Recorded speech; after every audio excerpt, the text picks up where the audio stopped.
තෙරුවන් සරණයි සියලුම දරු දැරියන්ට. අපි මීට කලින් පාඩමෙන් කතා කරා පාලි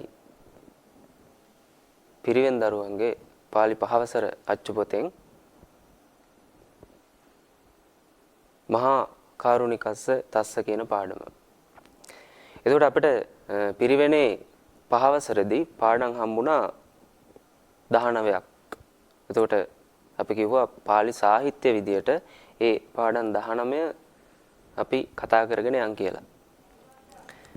එතකොට ඒ වගේම මම කිව්ව මතක ඇති අපිට දැන් පාලි පහවසරට එනකොට පාඩම් 19 ඇතුළේදී නොඑක ආකාරයේ කතා හම්බ වෙනවා. සමහරවිට ත්‍රිපිටකයේ එක කොටසක් අපිට හම්බ වෙනවා. එතකොට අපි පාලි පන්තිය අලුතෙන් පටන් ගත්තේ. එතකොට සමහර විට අලුතෙන් සම්බන්ධ වෙන කෙනෙක්ට ටිකක් අමාරු වෙන්න පුළුවන් එකපාරට ත්‍රිපිටකයේ තියෙන කොටසකට ගියොත් එහෙම පාලි තේරුම් ගන්න. ඒතර පාලි තේරුම් ගන්න ගොඩක් අපහසුතාවයක් තියෙන්න පුළුවන්. මොකද දැන් අවුරුදු 1000කට 1500කට කලින් පාලිනේ ඉගෙන ගන්න. එතකොට ටිකක් අමාරු වෙන්න පුළුවන් පාලි භාෂාව.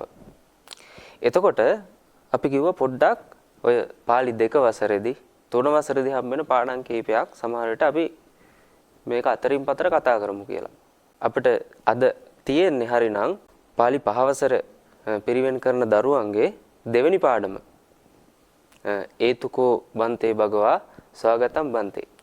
එතකොට අපි මේ පාඩමට එකපාරට යන්නේ නැතුව පොඩ්ඩක් පාලි 2 වසරේ තියෙන පාඩමකට ගිහිල්ලා බලමු.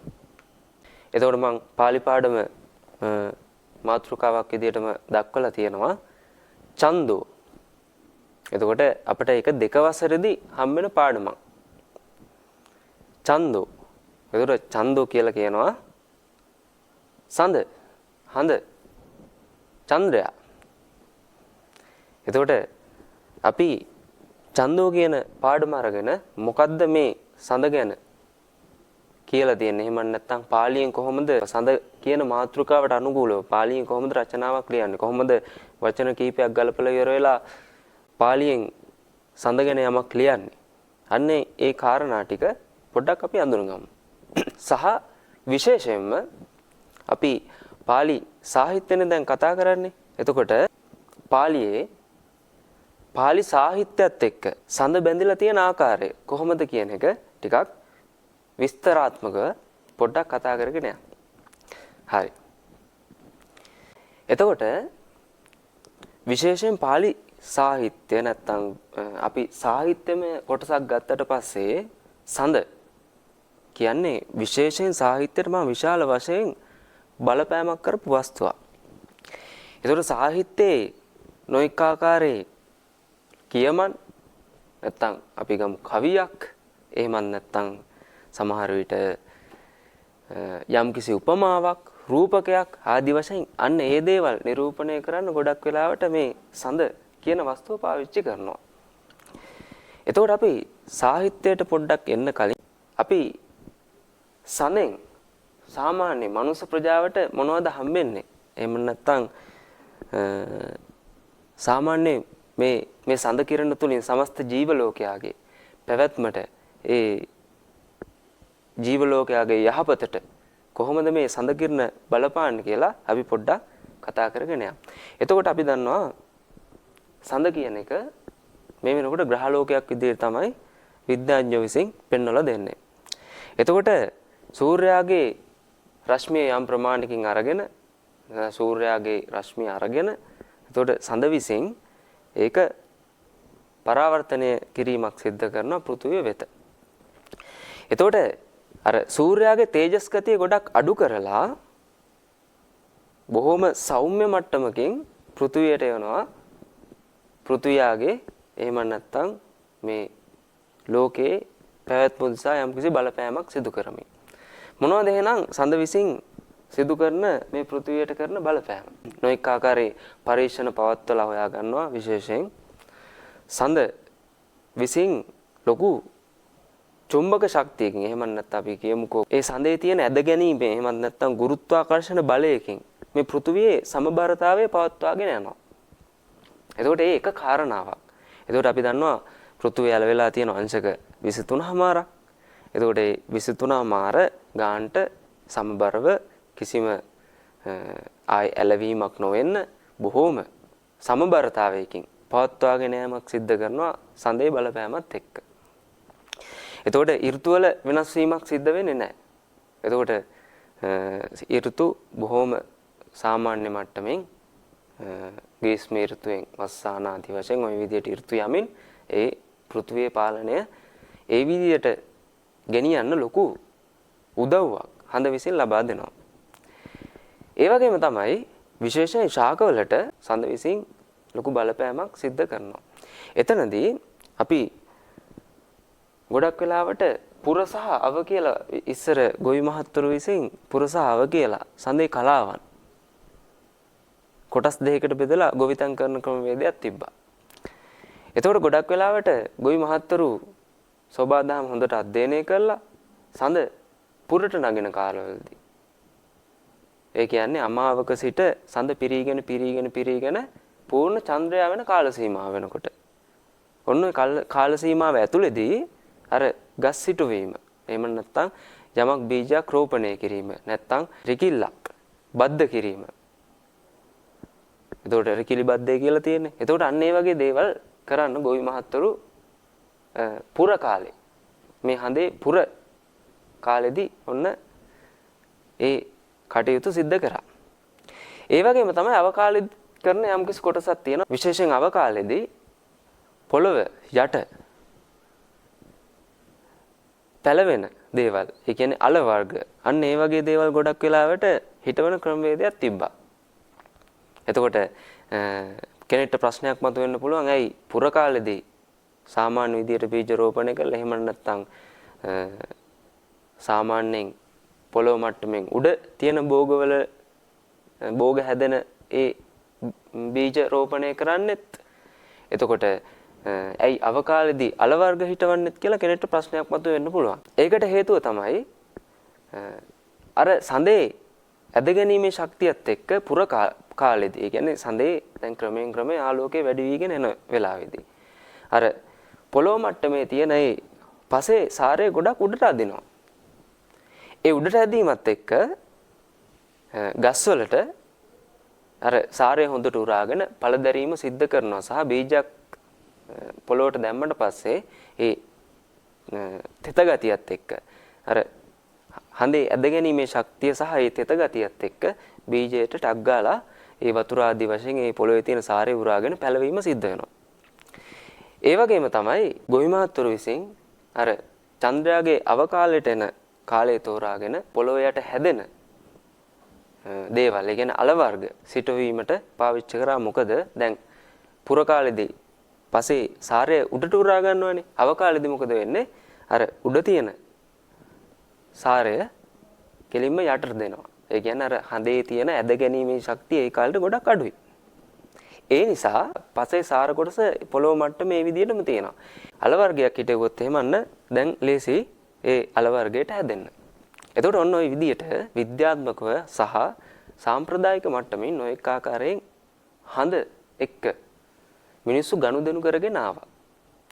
ඒ වගේම තමයි අපි අහලා තියෙනවා වඩදිය සහ බාදිය කියලා කොටස් දෙකක් මුහුදේ. ඒ කියන්නේ සඳේ ආලෝකය මුහුදට වැටුණාට පස්සේ ඒ සඳ කිරණ ශක්තිය හරහා එහෙම නැත්නම් ඒ ඇද ගැනීමේ ශක්තිය හරහා එහෙම නැත්නම් සඳේ තියෙන ඒ ගුරුත්වාකර්ෂණ බලය හරහා අර මුහුදේ තියෙන රළ වෙනස් කරනවා. එතකොට පුරහඳ පායගෙන එනකොට මොකද වෙන්නේ? අන්න මුහුදේ තියෙන ඒ රළ උඩට අදින ගතියක් තියෙනවා. අපි දන්නවා ටිකක් පුර කාලය වෙනකොට එහෙම නැත්නම් පොයේ කාලේ එනකොට ඔන්න දැන් ටිකක් මුහුදේ රළ වැඩි වෙනවා. ඒ වගේම තමයි අවකාලේ එනකොට මුහුදේ රළ අඩු වෙනවා. ඒකට බාධිය කියලා කියනවා. එතකොට ඔන්න සඳේ බලපෑම මත පෘථුවියේ නොඑක් ආකාරයේ වෙනස්කම් සිද්ධ වෙන්න පටන් ගන්නවා. ඒ වගේම තමයි ඉස්සර මිනිස්සු දැවට යම්කිසි ගහක් කපනකොට එතකොට සමහර වෙලාවට ලොකු ගහක්. එතකොට ඒ ගහ කපනකොට ගොඩක් වෙලාවට අමාවක දවසක් එහෙම නැත්නම් අව පක්ෂයට හඳ යනකොට තමයි ඔන්න ඒ ගහ කැපීම සිද්ධ කරන්නේ. එතකොට ඒකට හේතුවත් ලෙස ගත්තොත් එහෙම පුර දවසක අර ගහ කැපුවොත් සමහර වෙලාවට මං කලින් කිව්වා පුර කාලවලදී පසේ තියෙන සාරය ගහ විසින් ගොඩක් උඩට ගන්නවා. සහ පසේ තියෙන තෙතමනය ගහ විසින් හොඳට අදින කාලය. එතකොට ඒ කාලෙදි ගහ කැපුවොත් එහෙම ගොඩක් වෙලාවට ඉක්මනින් දිරණ ගතිය සහ ඔය ගුල්ලෝ වගේ සත්තු ඒ කෘමීන්ගෙන් හානි වෙන ප්‍රමාණය වැඩි. ඒ නිසා මොකද කරේ ගොඩක් වෙලාවට අමාවක දවසට තමයි අර ගහ කැපීම සිද්ධ කරන්නේ. එතකොට ඒ අමාවක කාල වෙනකොට එහෙම නැත්නම් අව කාල වෙනකොට ඒ ගහ කපලා ගත්තොත් එහෙම අර ලීය දිරණ ප්‍රමාණය සහ ගුල්ලෝ ආදී වශයෙන් මේ සත්තු ගහන ප්‍රමාණය නැතුව ගිහිල්ලා ගොඩක් ශක්තිමත් දැව බවට පත් වෙනවා. මොකද අර තෙත ගතියත් අඩුයිනේ. ඒ නිසා ගොඩක් වියලි දැඩි ශක්තිමත් ලීයක් තමයි ඔය අවකාලෙදී කපන ගසේ තියෙන්නේ. එතකොට ඔන්න ඔය විදිහේ හඳත් එක්ක මිනිස්සු බොහෝම සමීපයෙන් අපිට පේනවා කටයුතු කරපු ආකාරය. එතකොට නොඑක ආකාරයේ කියමන් තියෙනවා ආදී අපේ මුතුමිත්තෝ ඉරෙන් හඳෙන් වැඩගත්තෝ කියලා. එතකොට මේ ගොඩාක් වැඩ අරන් තියෙනවා ඒ කාලේ මිනිස්සු.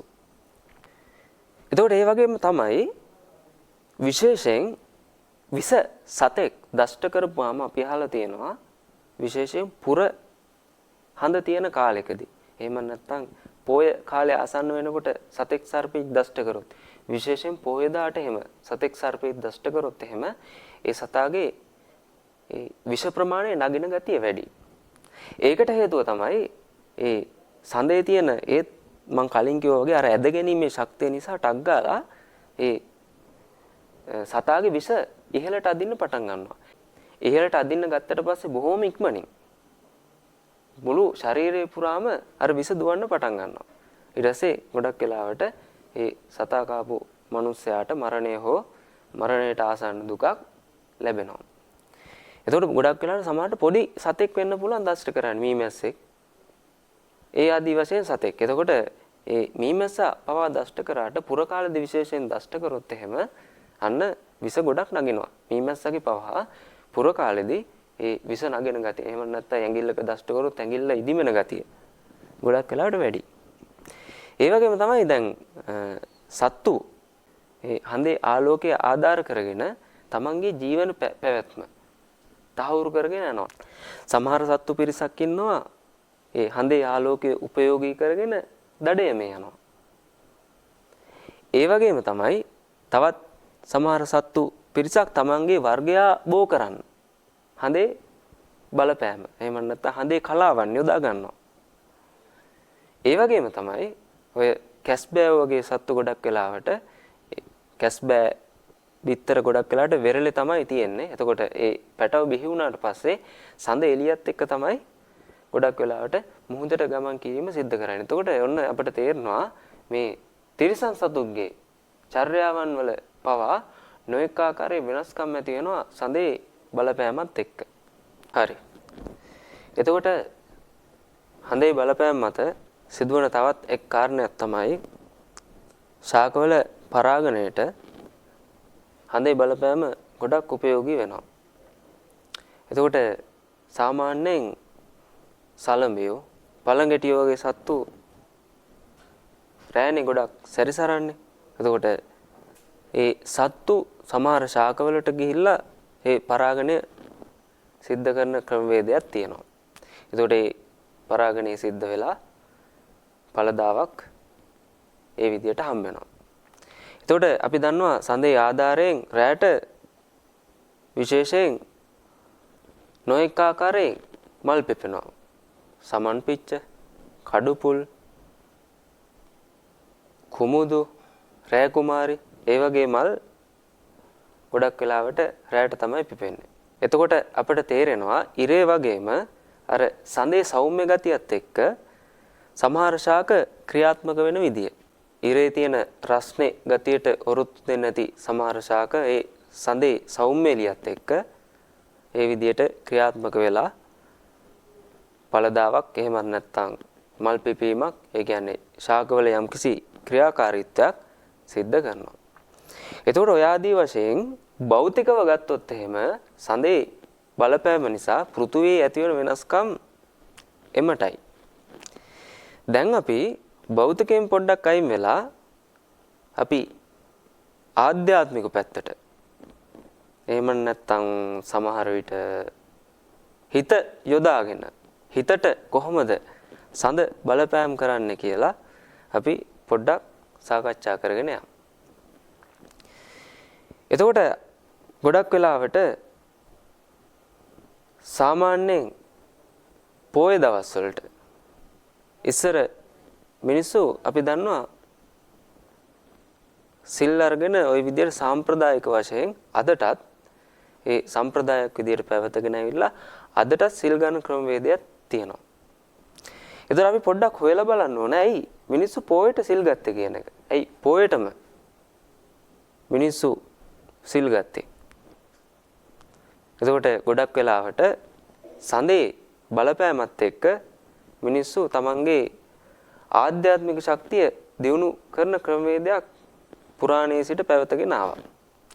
සමහර වෙලාවට හඳේ රශ්මියත් එක්ක ඇඟට ඒක බලපාලා ඉවරලා ඇඟේ සමහර වෙලාවට විද්‍යාත්මකව ගත්තොත් එහෙම හෝමෝන ක්‍රියාකාරීත්ව වෙන ගතිය පොඩ්ඩක් වෙනදාට වඩා වැඩි වෙනවා පුරහඳ තියෙන දවස් වලට. එතකොට සමහර වෙලාවට විශේෂයෙන් මොළයට බලපෑම් කරනවා ඒ හෝමෝන ක්‍රියාකාරීත්වය. එතකොට ඒවත් එක්ක ගොඩක් වෙලාවට ඒ මොළේ පණිවිඩ හුවමාරු වීමේ යම්කිසි ක්‍රම රටාවක් වෙනස් වෙලා ඒක යම් මට්ටමකින් හිතටත් බලපෑමක් සිද්ධ වෙනවා. එතකොට හිතට බලපෑවට පස්සේ අර සාමාන්‍ය දවස්වල ඉන්න මිනිස්සයාට වැඩිය පොය දවසට ඉන්න මිනිස්සයා ටිකක් පොඩ්ඩක් වෙනස්. ඒකට අපි දන්නවා ගොඩක් වෙලාවට පොයත් එක්ක බැඳිච්ච නොඑක ආකාරයේ කවි කතන්දර තියෙනවා. ඒතකොට මේ කවි කතන්දරයක් නිරීක්ෂණය කරලා ගත්තොත් එහෙම ගොඩක් වෙලාවට ඒ තමන්ගේ සිතුම් පැතුමක් තමන් සිතන පතන යමක් ගොඩක් වෙලාවට ඒ කවියත් එක්ක බඳලා තියෙනවා. ඒතකොට ගොඩක් වෙලාවට තමන්ගේ හැඟීමක් ඒ කවිය තුලින් එහෙම නැත්නම් සඳ උපයෝගී කරගෙන ඒ කවියා විසින් ගොඩක් වෙලාවට අපි දැකලා තියෙනවා ඒ කවියා ඒ කවි නිර්මාණය කරන ආකාරය. එතකොට ඉස්සර මිනිස්සු පොයට සිල් ගන්න මූලික හේතු උනේ තමන්ගේ අර ගොඩක් වෙලාවට ආශාව එහෙම නැත්නම් හිතේ තියෙන කාම ගති ආදී ඒ දේවල් ගොඩක් වෙලාවට පොයත් එක්ක එහෙම නැත්නම් පුරහඳත් එක්ක වැඩිවීම සිද්ධ වෙනවා. එතකොට ගොඩක් වෙලාවට තමන්ගේ සිතුම් පැතුම් දේවල් ඒ කියන්නේ සිතූ පැතූ දේවල් එහෙම නැත්නම් තමන්ගේ ආශාවන් ගොඩක් වෙලාවට අසීමාන්තික ලෙස ඉෂ්ට සිද්ධ කරගන්න හදනවා. ඒකත් එක්ක ගොඩක් වෙලාවට ලෝකයාට ගොඩක් වෙලාවට අවඩක් අසාධාරණයක් වෙනවා. ඒ නිසා ඒ කාලේ පුරාණේ මිනිස්සු කල්පනා කරා පොයට ওই විදිහට ආශාවන් පස්සේ යනවා වෙනුවට ඒ පොයෙන් ප්‍රයෝජනයක් ගත යුතුයි කියන එක. එතකොට මොකද කරේ? තමන් ශීලයක සමාදන් වුණා. එතකොට සමහරලාට සත්තු මැරීමට තියෙන රුචිය එහෙම නැත්නම් තවත් සතෙකුගේ මාංශයක් කෑමේ තියෙන රුචිය වැඩි වෙනවා. ඒතොර ඒ රුචිය අඩු කර ගන්නවා මම සත්තු මරන්නේ නැහැ කියලා අදිෂ්ඨානයක් අරගෙන. ඒ වගේම තමයි වර්තමානයේ සමාජයේත් ගොඩක් වෙලාවට නිරීක්ෂණය කරලා ගත්තොත් මේවා මනෝවිද්‍යාත්මකවත් නොඑක ආකාරයෙන් ඔප්පු කරගෙන තියෙනවා යම් මට්ටමකින්. විශේෂයෙන් මානසික රෝගී තත්ත්වයක් තියෙන මිනිස්සුකගේ ගොඩක් වෙලාවට අර මානසික පීඩනය එහෙම නැත්නම් අපි කියමුකෝ පිස්සුව කියලා. ඒ පිස්සු ගතිය ගොඩක් වෙලාවට අර පොයේ හඳත් එක්ක එහෙම නැත්නම් පුර හඳත් එක්ක ටිකක් වැඩිවීමක් සිද්ධ වෙනවා. එතකොට ගොඩක් වෙලාවට පොලිසියේ රිපෝට් චෙක් කරලා බැලුවොත් එහෙම ගොඩක් වෙලාවට අපරාධ වැඩිපුර වෙලා තියෙන ගොඩක් වෙලාවට ඔය පුර හඳ තියෙන කාලවකවානු වල.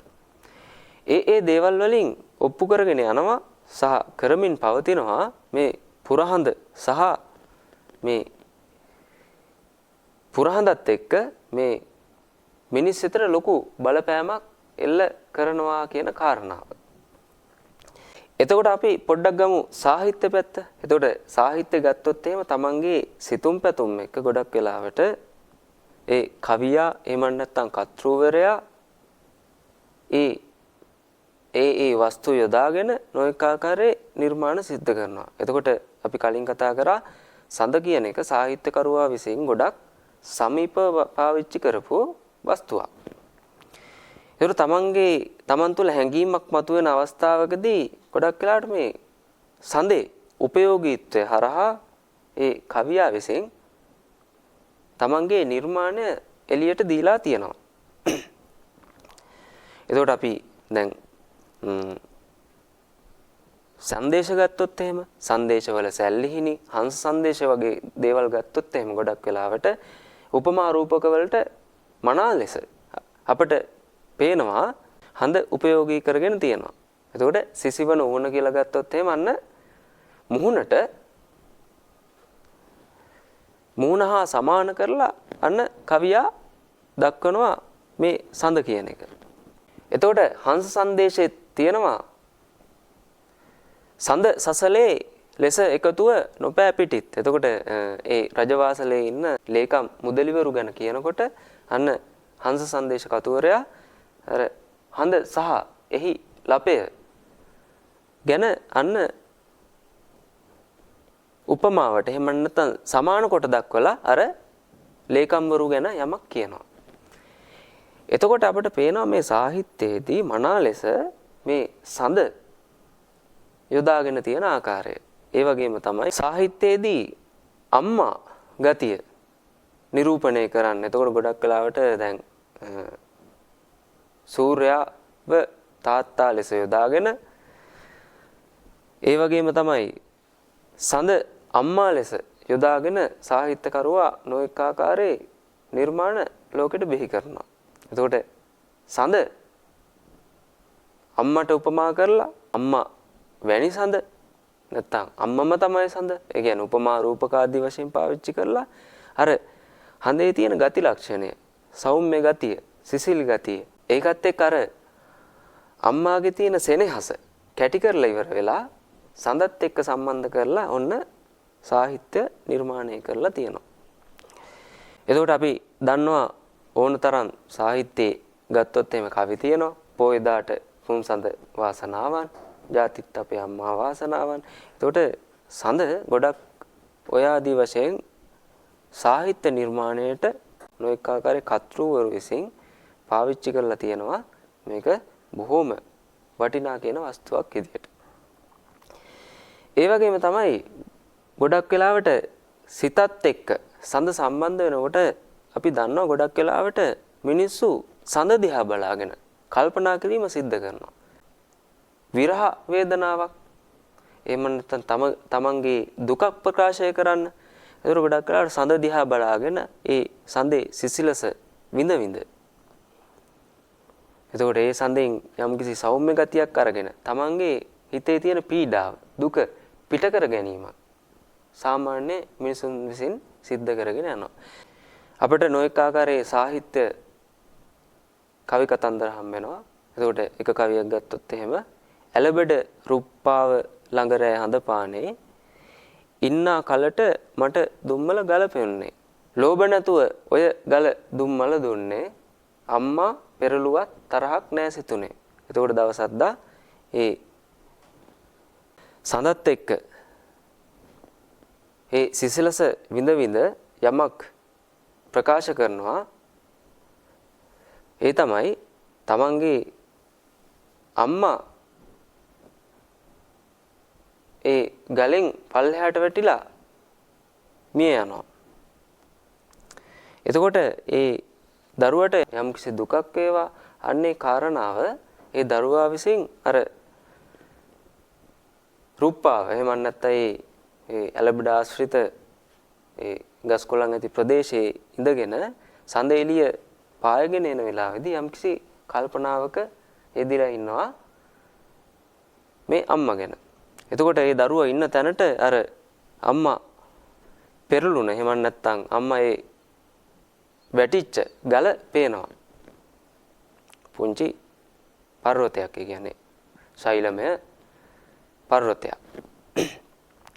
එතකොට ඒ දරුවා ඒ ගල දිහා බලාගෙන කියනවා සඳ එළියත් එක්ක අම්මා පෙරළුවත් මේ ගලත් එක්ක තරහක් නැහැ.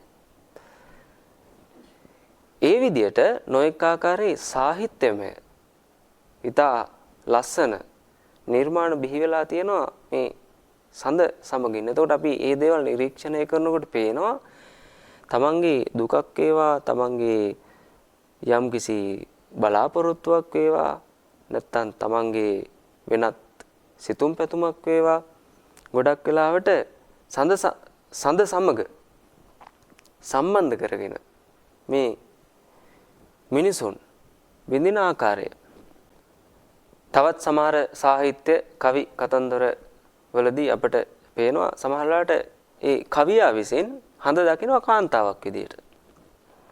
එතකොට ඒ කාන්තාවක් විදියට හඳ දකිනකොට වටේ පිටේ තියෙන ඒ වලාකුළු ආදී දේවල් ඒ කාන්තාවගේ සලු පිළි විදියට දකිනවා. ඉතින් ඒ විදියට කවියා සඳ දැකලා තියෙනවා. එතකොට අපට පේනවා ওই කාරණා තුලින් අපට පේනවා සඳත් එක්ක මේ මිනිස්සු කොච්චර බැඳිලා ඉන්නවද කියලා. සාහිත්‍ය නිර්මාණයක් ගත්තත් සඳ නැතුව බෑ. එතකොට භෞතිකව ජීවත් වෙන්න තිබ්බත් සඳ නැතුව බෑ. එතකොට ওই විදියට සඳෙන් ගත්තු ප්‍රයෝජන මිනිස්සු එමටයි සහ ජීවිතයට සහ තමන්ගේ පැවැත්ම උදෙසා සඳෙන් ලැබිච්ච ඒ පිටුවහල මෙපමණයි කියන්න බෑ. එතකොට සඳ සහ මිනිසා අතර ලොකු සම්බන්ධයක් ওই කාරණා තුලින් අපිට පේනවා. ඇත්තටම කිව්වොත් එහෙම සඳ නැත්තම් ඇත්තටම අපේ සාහිත්‍ය ගොඩක් විඩාබරයි. එතකොට පුංචි දරුවෙක් ගත්තොත් එහෙම ඒ අම්මා හඳ දිහා බලලා ඒ දරුවට හඳත් එක්ක හඳ හාමි ආදි වශයෙන් දේවල් ආමන්ත්‍රණය කරලා අර දරුවාව නලවා ගැනීම, එහෙම නැත්නම් දරුවට සමහර විට බත් කටක් කවනවා වෙන්න පුළුවන්.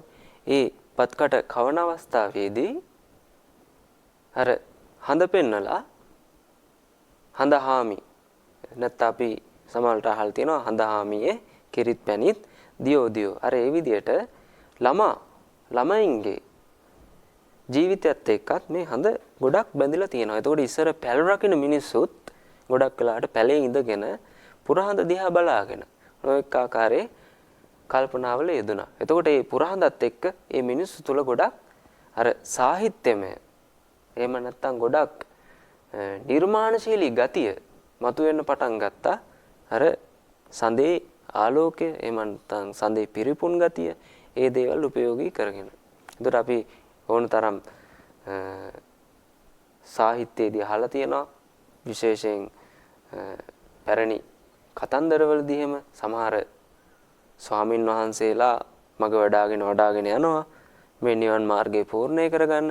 නමුත් උන්වහන්සේට කාලයක් යනකම් කිසිම ඵලයක් ලැබෙන්නේ නැහැ. නමුත් උන්වහන්සේ සඳ පායපු පුරහඳ දවසක උන්වහන්සේ සඳ දිහා බලනවා.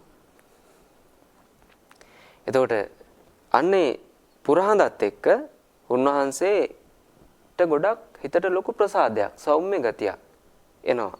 අන්නේ ප්‍රසාදෙත් එක්ක උන්වහන්සේ මඟ වඩලා අරියත් ඵලයටපත් වෙනවා. එතකොට මේ සඳේ සෞම්‍ය ගතිය උන්වහන්සේගේ ඒ අධිගමයේ උදෙසා ලොකු පිටුවහලක් වෙලා තියෙනවා.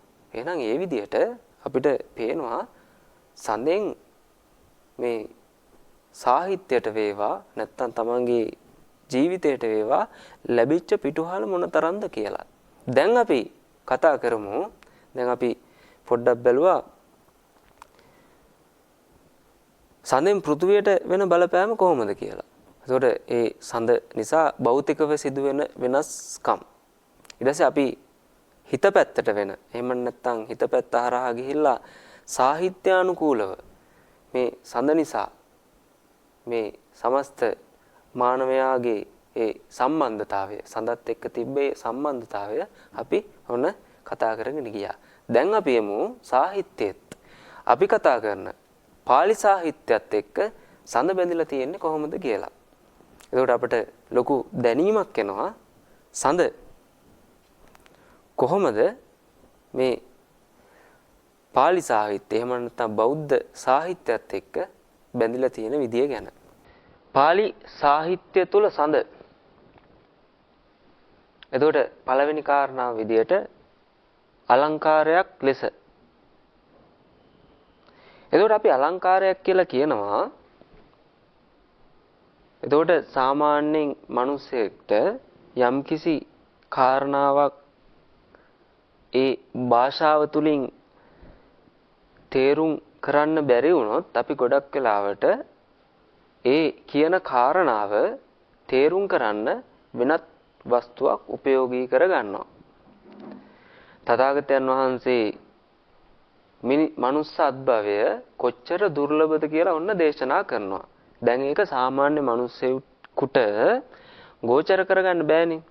ඒ නිසා උන්වහන්සේ උපමාවක් විදියට අර දුර්ලභ මනුස්ස ජීවිතය හා සම කරලා උන්වහන්සේ වෙනත් විදියකින් අන්නේ කාරණා ඔප්පු කරනවා. එතකොට උන්වහන්සේ දේශනා කරනවා මේ මනුස්සත්භවය ලැබීම කන කැස් බෑවා විය සිදුරෙන් අහස දකිනවා වාගේ වැඩක්. ඕක ලොකු ප්‍රඥාවක් තියෙන මිනිස්සෙකුට සමහර වෙලාවට කෙලින්ම කිව්වපුවාම තේරෙනවා වෙන්න පුළුවන්. නමුත් සාමාන්‍ය මිනිස්සෙකුට අපි දන්නවා මේ මනුස්ස ජීවිතය මොනතරම් දුර්ලභද එහෙම කිව්වා කියලා ගාණක් නැහැ. එහෙනම් අපිට සිද්ධ වෙනවා ඒක තේරුම් කරන්න මොකක් හරි වෙනත් කාරණාවක් අරකට එක්ක සම්බන්ධ කරන්න. අන්න එතකොට තමයි මේ අලංකාර කොටස නිර්මාණය වීම සිද්ධ වෙන්නේ. එතකොට අපිට යම් දෙයක යම් රූපයක ලක්ෂණක් පෙන්වන්න අවශ්‍යයි. එතකොට මේ ලස්සන පෙන්වීම උදෙසා දැන් අපිට ලස්සනයි කියලා කිව්වට ඒක එකපාරට තේරුම් ගන්න බෑනේ. එහෙනම් ඒ ලස්සන පෙන්වන්න වෙනත් දෙයක් එතනට උපමා කරලා පෙන්නනවා. එතකොට කියනවා මුහුණ නම් සඳ වගේ මුහුණ. එතකොට අපිට ටක් ගාලා ඔළුවට එනවා සඳ වගේ නම් සෞම්‍ය, පැහැපත්, පිරිච්ච ගතියත් එක්ක තියෙන මුහුණක්. එතකොට මලානික මුහුණක් අපේ හිතේම වෙන්නේ සඳවැනි මුහුණ කියපුවාම. එතකොට අපිට තේරෙන ඔන්න අලංකාර වලින් මේ සාහිත්‍යයට ලැබෙන උදව්ව කොච්චරද කියලා. එතකොට අලංකාරයක් ලෙස මේ පාලි සාහිත්‍යයේත් සඳ යොදාගෙන තියෙනවා. එතකොට පළවෙනි කාරණාව විදියට අපිට නරසිංහ ගාථාවලදී යසෝදරා දේවිය විසින් රාහුල කුමාරයාට තමන්ගේ ගිහි කල පියතුමා ගැන ලොකු වර්ණනාත්මකව යම්කිසි ඉදිරිපත් කිරීමක් කරනවා. අපි යම්කිසි ගාථා තුලින් ඉදිරිපත් කිරීමක් කරනවා. එතකොට අපි ඒකට කියනවා නරසිංහ ගාථා. එතකොට දැන් බුදු පියාණන් වහන්සේගේ රූපශ්‍රීය තමයි ගොඩක් වෙලාවට එතනින් වර්ණනා කරලා තියෙන්නේ. එතකොට බුදු පියාණන් වහන්සේගේ රූපශ්‍රීය වර්ණනා කරනකොට දැන් බුදු පියාණන් වහන්සේ ලස්සනයි කිව්ව පළියට ඒක තේරුම් ගන්න බෑනේ. එහෙනම් සිද්ධ වෙනවා බුදු පියාණන් වහන්සේගේ මොන ආකාරයෙන්ද ඒ ශරීරයේ දෙතිස් මහා පුරුෂ ලක්ෂණ වල තියෙන ස්වභාවය ඒ මොන විදියටද කියලා පෙන්වන්න. එතකොට ඔන්න උපමාවක් රූපකයක් ගේන්න සිද්ධ වෙනවා. ශරීරයේ කකුල් මෙන්න මේ වගේ. මුහුණ මේ වගේ. කෙස් මේ වගේ. ওই විදියට ඒ වස්තුන් ගේන්න වෙනවා ඇඟට උපමා කරලා. එතකොට දැන් ඒ අහන කෙනාට තේරෙනවා තථාගතයන් වහන්සේ කියලා කියන්නේ මේ වගේ කෙනෙක්. එහෙම නැත්නම් බෝසතාණන් වහන්සේ කියලා කියන්නේ මේ වගේ කෙනෙක්. ඒ විදිහට අහන කෙනාට ඒ වැටහීමටපත් වෙනවා. අන්න ඒ වගේම යසෝදරා දේවිය විසින් රාහුල කුමාරයාට බුදු පියාණන් වහන්සේව වර්ණනා කරනකොට නොඑක ආකාරයේ උපමාවන් යොදාගෙන තියෙනවා. එතකොට එකක් අපි දන්නවා පුන්න සසංකනි බොහෝමුඛ වන්නෝ. එතකොට පුන් සඳක් වැනි මුහුණ ඇති. අන්න දැන් තථාගතයන් වහන්සේගේ මුහුණට උපමා කරනවා සඳ. එතකොට අපිට තේරෙනවා තථාගතයන් වහන්සේගේ රූපශ්‍රීයේ එහෙම නැත්නම් මුහුණේ ලස්සන කියන්න යසෝදරා දේවිය විසින් හඳ යොදාගෙන තියෙනවා. එතකොට දැන් ඒක පාලියේ විදියටනේ සම්බන්ධ කරලා තියෙන. ඒතකොට පාලි සාහිත්‍යයේදී අන්න මුහුණ පෙන්වීම උදෙසා අලංකාරයක් විදියට උපමාවක් විදියට අන්න සඳ යොදාගෙන තියෙනවා. ඒ වගේම තමයි ගච්ඡති නීලපතේවිය ඡන්දෝ. එතකොට නරසිංහ ගාථාවල අන්තිම ගාථාව ගත්තොත් එහෙම යසෝදරා දේවිය විසින් රාහුල් කුමාරයා හරහා ඒ සඳලු තලයේ ඉඳලා ඔන්න තථාගතයන් වහන්සේ වඩින දිහා දැකලා රාහුල කුමාරයාට ඔන්න ඒ ගාථාව කියනවා. එතකොට කියනවා දැන් තථාගතයන් වහන්සේ වඩින්නේ මහා සංඝ රත්නයත් එක්කනේ. එතකොට උන්වහන්සේ වරප්‍රමුඛ මහා සංඝයා ඔන්න පිටුපසින් වඩිනවා. දැන් ඔන්න ඒ කාරණාව කියන්න යසෝදරා දේවිය විසින් අන්න ලස්සන උපමාවක් ගන්නවා. ගච්ඡති නීලපතේ විය චන්දෝ. එතකොට මේ හඳ අහසේ ගමන් කරනවා වගේ ඒ විතරක් නෙමෙයි. ඒතර දැන් මහා සංඝයාත් එක්කනේ ගමන් කරන්නේ. එතකොට ඒ වෙලාවේදී අර මහා සංඝ රත්නේ උපමා කරනවා තරු වලට. තථාගතයන් වහන්සේව උපමා කරනවා හඳට. එහෙනම් තරු පිරිවරාගෙන හඳ අහස සැරිසරන්නේ කොහොමද? අන්න ඒ විදිහට උපමාවක් යොදාගෙන අර තථාගතයන් වහන්සේ සහ මේ මහා සංඝ රත්නයේ වඩින එක සමාන කරලා දක්වලා තියෙනවා. එතකොට සඳ අහසේ යම්සෙයින් තරු පිරිවරාගෙන වඩිනවද? අන්න ඒ ආකාරයෙන් බුදු පියාණන් වහන්සේත් මේ මහා සංඝ රත්නයත් එක්ක බොහොම සංසුන් ගමනෙන් වඩින ආකාරය අන්න යසෝදරා දේවිය විසින් රාහුල කුමාරයාට පෙන්වලා දීලා තියෙනවා.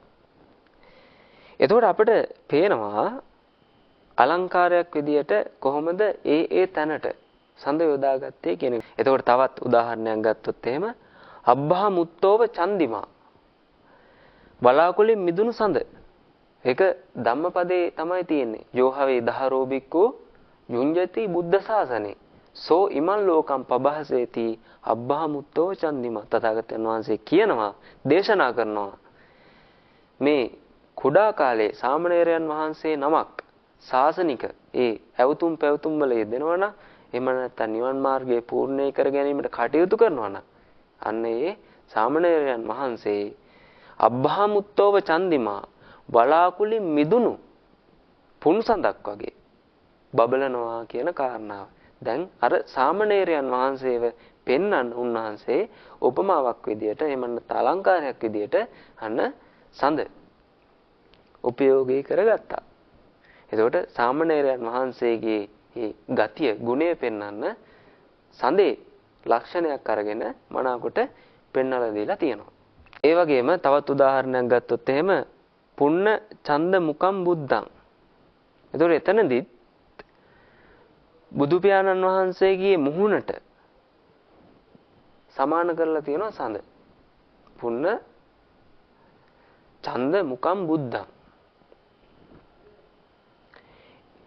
එතකොට බුදු පියාණන් වහන්සේගේ මුව මඩල අන්න සඳ වගේ කියලා දක්වලා තියෙනවා. එතකොට ඒක සඳහන් වෙන්නේ පැරණි පාලි සූත්‍රයක. එතකොට මට පොතපතේ හම්බෙච්ච විදියට පැරණි ජින පංජරයක ඒක සඳහන් වුණා කියලා දක්වලා තියෙනවා. එතකොට වර්තමානයේ ජින පංජරේ ගත්තොත් එහෙම මේ ගාථාවේ පදේ නැහැ. නමුත් පැරණි පාවිච්චි කරපු ජින පංජරයක මෙහෙම සඳහන් වුණා කියලා ඔන්න කාරණාවක් තියෙනවා. ඒ ආදි වශයෙන් අර අපිට පේනවා සඳ ඒ විවිධ තැන්වලදී ඒ තැනදී සඳ උපමාවට යොදාගත්තු ආකාරය. ඒ වගේම තමයි රත්ත්‍ින් අබාධි චන්දිමා. ඒකත් ධම්මපදයේ සඳහන් වෙන ගාථාවක එක කොටසක්. එතනදිත් කෙලින්ම උපමාවක් විදියට ගත්තේ නැති වුණත් කෙලින්ම උපමාවක් විදියට ගත්තේ නැති වුණත් තථාගතයන් වහන්සේගේ ගුණය පෙන්වීම උදෙසා අන්න සඳ යොදාගෙන තියෙනවා. දිවා තපති ආදිච්චෝ රත්ත්‍ින් අබාධි චන්දිමා සන්නද්දෝ කත්තියෝ තපති ජායි තපති බ්‍රාහ්මනෝ අත සබ්බ මහෝ රත්ත්‍ින් බුද්ධෝ තපති තේජසා. එතකොට ඒ කරුණු පෙන්නලා දිවා තපති ආදිච්චෝ. එතකොට සූර්යයා විසින් දිවා කාලයේ බබලවනවා. චන්ද්‍රයා විසින් රාත්‍රී කාලයේ බබලනවා. එතකොට ওই විදිහට කරුණු කාරණා කීපයක් පෙළගස්සගෙන ඇවිල්ලා අන්තිමේදී කියනවා මේ හැම කාරණාවකටම වැඩිය දිවාරය තථාගතයන් වහන්සේ බබලනවා කියන එක. එතකොට එතනදී තථාගතයන් වහන්සේගේ ගතිගුණයක් ඉස්මතු කරලා තියෙනවා. අර හැම කාරණාවක්ම පහත් කරලා දක්වලා. ඒ කියන්නේ දිවා කාලයේදී සූර්යයා බබලනවා, රාත්‍රී කාලයේදී හඳ බබලනවා. එතකොට ආභරණින් සැරසුන රජතුමා බබලනවා. එතකොට බ්‍රාහ්මණයා එහෙම නැත්නම් රහතන් වහන්සේ ධානයේ ඉන්න කල බබලනවා. මේ හැම කාරණාවක්ම වඩා තථාගතයන් වහන්සේ දිවා රාත්‍රියේ බබලනවා කියලා අන්න කරුණු කාරණා ඉදිරිපත් කරලා තියෙනවා. එතකොට ඔන්න ওই කාරණා තුලින් අපට පේනවා හඳ කොහොමද මේ සාහිත්‍යයත් එක්ක අලංකාරයක් විදිහට සම්බන්ධ වෙලා තියෙන්නේ කියන එක. එතකොට අලංකාරයක් ලෙස හඳ ඒ ආකාරයෙන් සම්බන්ධ වෙනකොට ඊට පස්සේ අපට ඔන්න පාලි සාහිත්‍යයේදී සඳ යෙදෙන විශේෂ තැනක් හම් වෙනවා. ඒ තමයි චන්දූපම සූත්‍රය. චන්දූපම සූත්‍රය සංයුත්ත නිකායේ නිදාන වග්ගයේ කස්සප සංයුත්තේට අයත් එක සූත්‍රයක්. එතකොට එතනදී තථාගතයන් වහන්සේ හඳ උපමා කරගෙන භික්ෂුන් වහන්සේලාට අවවාදයක් දෙනවා. මහණෙනි, මේ සඳ මේ ආකාරයේ ලක්ෂණ තියෙනවා. එහෙනම් මහණ ඔබත් ඒ ආකාරයෙන් මේ සඳේ ලක්ෂණ අරගෙන ඔබත් ඒ ආකාරයෙන් කටයුතු කරන්න කියන එක. ඒතර මොනවද දීලා තියෙන්නේ? ඒතර චන්දූපමා භික්කවේ කුලානි උපසංකමත. ඒ විදිහට තමයි ඔන්න ඒ සූත්‍රය ආරම්භ කිරීම සිද්ධ කරලා තියෙන්නේ. භික්ෂුවක් දායක ගෙදරට වඩින විට සඳ මෙන් විය යුතුය. කයසා සිත පාලනය කරගෙන සඳ අහසේ සංසුම ගමන් කරන්නාසේ භික්ෂුවද තැන්පත් ඉඳුරන් සහිතව වැඩිය යුතුය. ඒතකොට තථාගතයන් වහන්සේ පෙන්නනවා සඳ අහසේ සංසුම්ව ගමන් කරන්නාසේ. එතකොට සඳේ ලක්ෂණ නිරීක්ෂණය කරලා බැලුවොත් එහෙම සඳ බොහෝම චාම් ගතිය, අපි කලින් කතා කරේ සෞම්‍ය ගතියක් තියෙන කියලා. එතකොට ගින්දර විහිදගෙන ඒ විදියට නෙමෙයි යන්නේ. සඳ බොහොම සෞම්‍යයි, බොහොම සිසිලසයි. අන්නේ ගතියත් එක්ක බොහොම නිදහසේ. එතකොට කිසිම කෙනෙක් එක්ක ගැටීමක් නැහැ. කිසිම කෙනෙක් එක්ක ඇලීමක් නැහැ. බොහොම නිදහසේ අහසේ පියාසර කිරීමේ කාර්යයේ හඳ යෙදෙනවා. ඒවත් හඳ ගමන් කරනවා. බොහොම නිදහසේ. එහෙනම් ඒ කාරණාව තථාගතයන් වහන්සේ මෙතනදී බොහොම මනාකොට දක්වලා තියෙනවා. අන්න ඒ වගේ භික්ෂුවද තැන්පත් ඉඳුරන් සහිතව වැඩිය යුතුය. එහෙනම් භික්ෂුන් වහන්සේත් කොහේ හරි ගමනක් යනකොට බොහොම තැන්පත් විදිහට, බොහොම සංසුන්ව හඳ යම්සේ ගමන් කරනවා. දන්නේ ආකාරයෙන් බොහොම සංසුන්ව හිත සහ කය පාලනය කරගෙන ඒ ගමන වඩින්න කියන එක. ඒ වගේම තමයි නොයලුණු සිතින් විශේෂයෙන් උන්වහන්සේ පෙන්වන දායකයන් කෙරෙහි හෝ ඔවුන් දෙන දානය කෙරෙහි තෘෂ්ණාවකින් තොරව අලුත් කෙනෙකු ලෙස සෑම විටම සම්වරව සිටින්න කුමක් වගේද? සඳක් වගේ. දැන් හඳ ගමු අපි බලන්න. හඳ පායගෙන එනකොට ඒ සූත්‍රයේ මුලදී දක්වලා තියෙනවා ඒ සඳ කුලයන් වලට විශේෂ දේවල් සිද්ධ කරන්නේ. චන්දූපම සූත්‍රය එහෙම තියෙනවා. ඒ කියන්නේ හඳ පායගෙන එනකොට හඳ එළිය මේ ගෙදරට මම වැඩියෙන් දෙනවා, මේ ගෙදරට අඩුවෙන් තමයි දෙන්නේ. එහෙම එකක් නෑ හඳට. පොදුවේ සමස්ත ලෝකයටම බොහොම සමාන ලෙස මේ හඳේ ආලෝකය ලබා දීම සිද්ධ කරනවා. එතකොට එක පැත්තකට වැඩි නැඹුරුවක් නෑ හඳේ. මම වැඩිපුර මේ ගෙදරට තමයි වැඩිපුර ආලෝකය දෙන්නේ. මම මේ ගෙදරට තමයි වැඩිපුර ආලෝකය දෙන්නේ. මේ ගෙදරට ටිකක් අඩුවෙන් දෙන්න ඕන. එහෙම එකක් නෑ හඳට. එතකොට හඳ බොහොම පොදුවේ බොහොම සමාන ලෙස එකසෙයින් මේ සමස්ත කුලයන්ට එහෙම නැත්නම් මේ ගෙවල් දොරවල් වලට එහෙම නැත්නම් සමස්ත මානවයාට මේ ආලෝකය ලබා දෙනවා. ඒ වගේම තමයි දැන් අපි ගිහිල්ලා බලමුකෝ ලිඳක්. ඒක ලිඳක් සඳ එළිය වැටුණ වෙලාවකදී ගිහිල්ලා බැලුවොත් එහෙම මේ සඳේ ඡායාව ලිඳට වැටිලා තියෙනවා.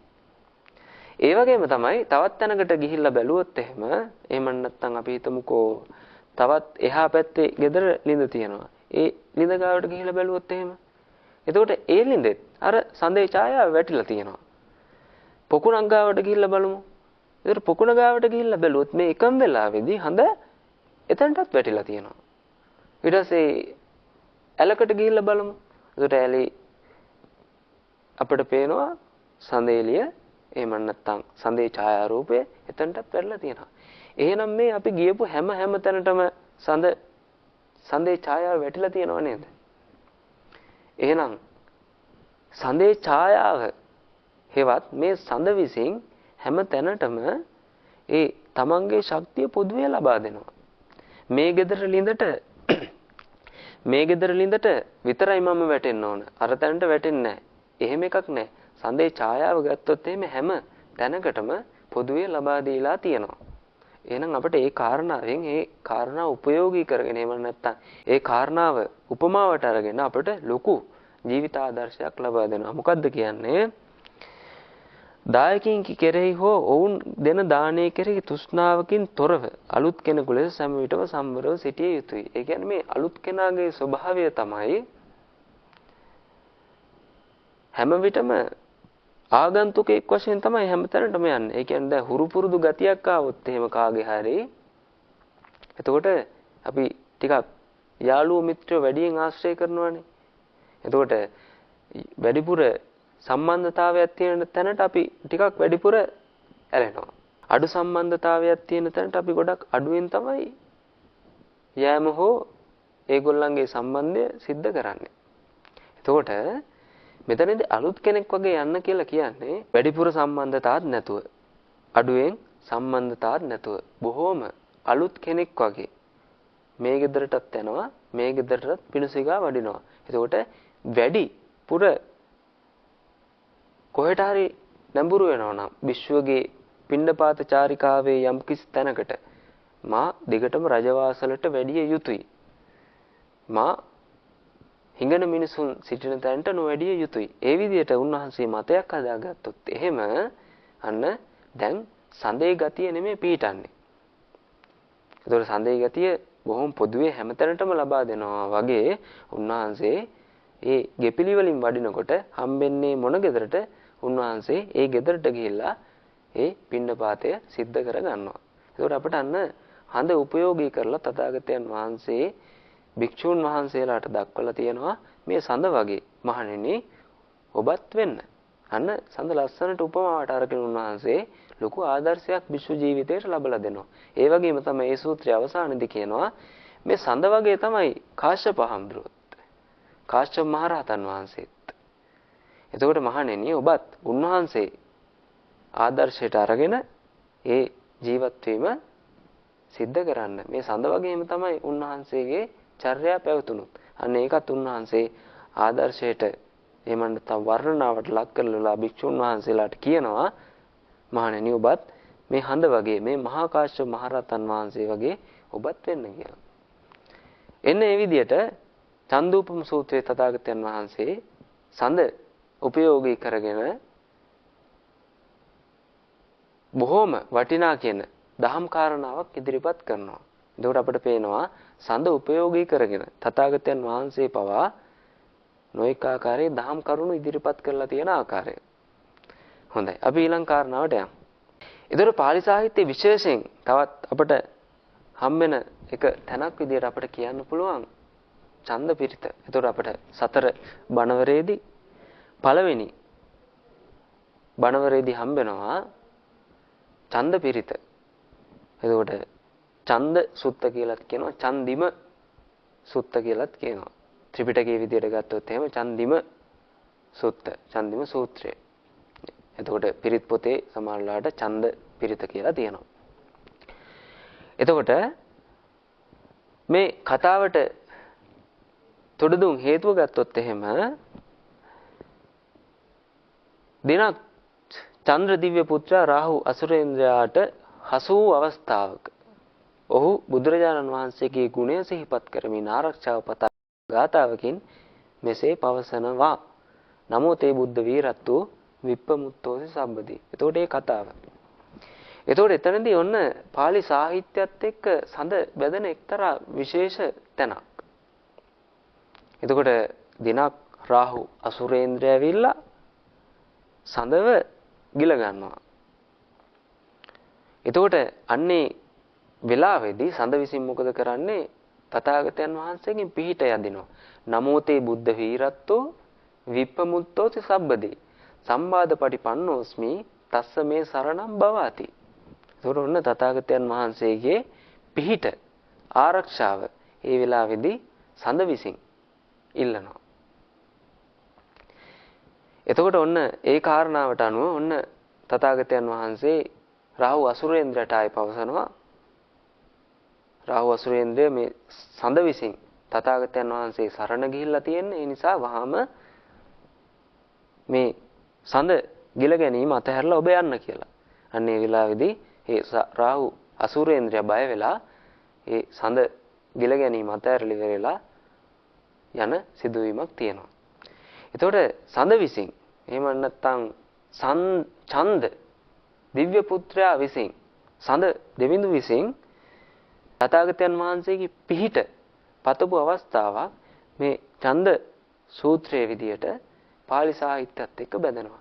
එතකොට අපිට පේනවා මේ නොඑක ආකාරයේ කරුණු කාරණා තුලින් සඳ කෙසේද මේ පාලියත් එක්ක එහෙම නැත්නම් pāli සාහිත්‍යයත් එක්ක බැඳින්නේ කියන වග. එහෙනම් අපිට දැන් මේ කරුණු කාරණා තුලින් කෙමෙන් තේරීගෙන යනවා සඳ සහ මේ සාහිත්‍ය අතර තියෙන බැඳීම කොච්චරද කියලා. ඒක කතන්දරයක් ගත්තත් ඒ කතන්දරෙත් සමහර වෙලාවට සඳ ගැනත් එක්ක යම්කිසි කාරණාවක් ලියවිලා තියෙනවා. සඳත් එක්ක සමහර වෙලාවට උපමාවක් යෙදලා තියෙනවා. සඳත් එක්ක යම්කිසි වෙනත් වූ අලංකාරයක් යෙදලා තියෙනවා. සඳ උපමාවට අරගෙන යම්කිසි දහම් කාරණාවක් ඉදිරිපත් කරලා තියෙනවා. හොඳයි. අපි ඊළඟ කාරණාවට යමු. එතකොට සස ජාතකය. එතකොට ඒකත් pāli ජාතක අට කතාව වෙන එක්තරා ජාතකයක් ඇසුරෙන් පසු කාලීනව කුරුණෑගල යුගයේ ලියවෙච්ච ජාතක කතා පොතේ සිංහලෙන් ලියවිලා ඒ විදිහට බොහොම ජනප්‍රිය වුණ එක්තරා කතා පුවතක් තමයි සස ජාතකයේ කියන එක. එතකොට එතනදිත් හඳ සාහිත්‍යයත් එක්ක මනා ලෙස බැඳිලා තියෙන වග අපට පේන්න තියෙනවා. බෝධිසත්වයන් වහන්සේ දාන පාරමිතාව සම්පූර්ණ කිරීම සඳහා තමන්ගේ ශරීරෙම දන් දුන් ආකාරය විස්තර කෙරෙන pāli ජාතක පාළියේ එන ඊටාම උතුම් කතා පුවතක්. චක්‍ර දෙවියන් විසින් සඳ මඩල මත හාවෙකුගේ රූපයක් ඇඳි බව ජාතක කතා වේ සඳහන් වේ. එතකොට අපි දන්නවා පුංචි දරුවන්ට විශේෂයෙන් ඒ දරුවෝ නලවනකොට එහෙම නැත්නම් ඒ දරුවන්ට කවි කතන්දර කියලා දෙනකොට අපි සම්බන්ධ කරගන්නවා හඳේ හාවෙක් ඉන්නවා කියන වග. එතකොට ඒ කතා පුවතත් එක්ක එහෙම නැත්නම් ඒ හඳේ හාවෙක් ඉන්නවා කියන කතාවත් එක්ක බැඳිච්ච ලොකු කතන්දරයක් තියෙනවා පාලියේ. එහෙම නැත්නම් pāli සාහිත්‍යය සඳහන් වෙන. ඒ තමයි සස ජාතකය. තථාගතයන් වහන්සේ පෙරත් භවයක මේ බෝසතාණන් වහන්සේගේ අවධිය ගත කරනකොට හාවෙක් වෙලා ඉන්න කාලෙකදී එතකොට යම්කිසි සිල් සමාදන් වීමේ වැඩපිළිවෙලක් කරනවා. තවත් සත්ව කොට්ටාස කීපයක් එක්ක. හිවලෙක් ඉන්නවා, වඳුරෙක් ඉන්නවා, දීඝාවෙක් ඉන්නවා. ওই පිරිස එක්ක සිල් සමාදන් වෙන වැඩපිළිවෙලක ඉන්නවා. එතකොට අර හැම සතෙකුටම වැඩිය තථාගතයන් වහන්සේගේ ලොකු උත්කෘෂ්ඨ එහෙම නැත්නම් උන්වහන්සේගේ පාරමිතාවේ අග්‍රගණ්‍ය වෙච්ච ඒ කායප නිදානයක් පුරන්න අදිෂ්ඨානයක් තියාගන්නවා. ඒ තමයි කවුරු හරි ඇවිල්ලා මගෙන් යම්කිසි දෙයක් දන් දෙන්න කියා ඉල්ලුවොත් එහෙනම් මං ශරීරය සම්පූර්ණයෙන් දන් දෙනවා කියන වග. ඒතර උන්වහන්සේ එහෙම තරයේ අදිෂ්ඨාන කරගෙන මේ විදියට මහ විශාල වශයෙන් හිත දාණයට නැඹුරු කරගෙන ඉන්න අවස්ථාවකදී පණුපුල් ආසනයේ උණු වෙන ශක්‍රය බලන මේ කුමක්ද මේ කුමකටද පණුපුල් ආසනයේ උණු වෙන්නේ කියලා. එතකොට ඒ වෙලාවේදී අන්න දකිනවා මේ හාවා තමන්ගේ ශරීරයේම දන් දෙන්න මහ විශාල සීලයක් එහෙම නැත්නම් දාන පාරමිතාවක් කරන්න ලොකු අදිෂ්ඨානයක් අරගෙන තියෙන වග. එතකොට ඒක පරික්ෂා කරන්න ආයේ ශක්‍ර දෙවියා විසින් මහ පොළොවට බහැලා තාපසයෙකුගේ වේශයක් මවගෙන එනවා. එතකොට තාපසතුමා ඇවිල්ලා ඉවර වෙලා අර හාවගෙන් යම්කිසි දෙයක් දන් දෙන්න ඉල්ලුවාම තමන්ගේ ඇඟ දන් දෙනවා කියලා ඒ තාපසතුමාට ගිනි ගොඩක් ගහන්න කියලා කියනවා. එතකොට ඒ තාපසතුමා ශක්‍ර දෙවියා තමන්ගේ බලයෙන් ගිනි ගොඩක් මවලා ඉවර වෙලා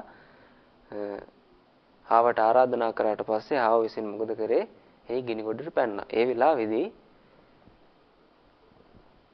පිච්චුන්නේ ගොඩක් සිසිලසක් ඇඟට දැනෙන්න පටන් ගන්නවා. අන්න ඒ වෙලාවේදී යන සාකච්ඡාවේදී තේරුම් ගන්නවා මේ ශක්‍ර දෙවියා තමයි තමන්ගේ සීලය පරික්ෂා කරන්න ඇවිල්ලා ඉන්නේ කියලා.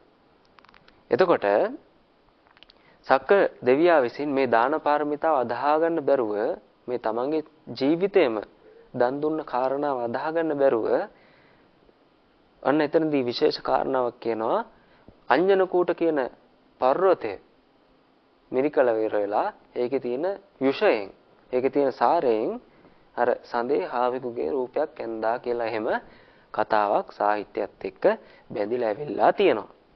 එතකොට මේකේ අන්තිමට සඳහන් වෙලා තියෙනවා යම්කිසි කාරණාවක් පාලි සාහිත්‍යයේ සඳට නමක් කියනවා සසංක කියලා.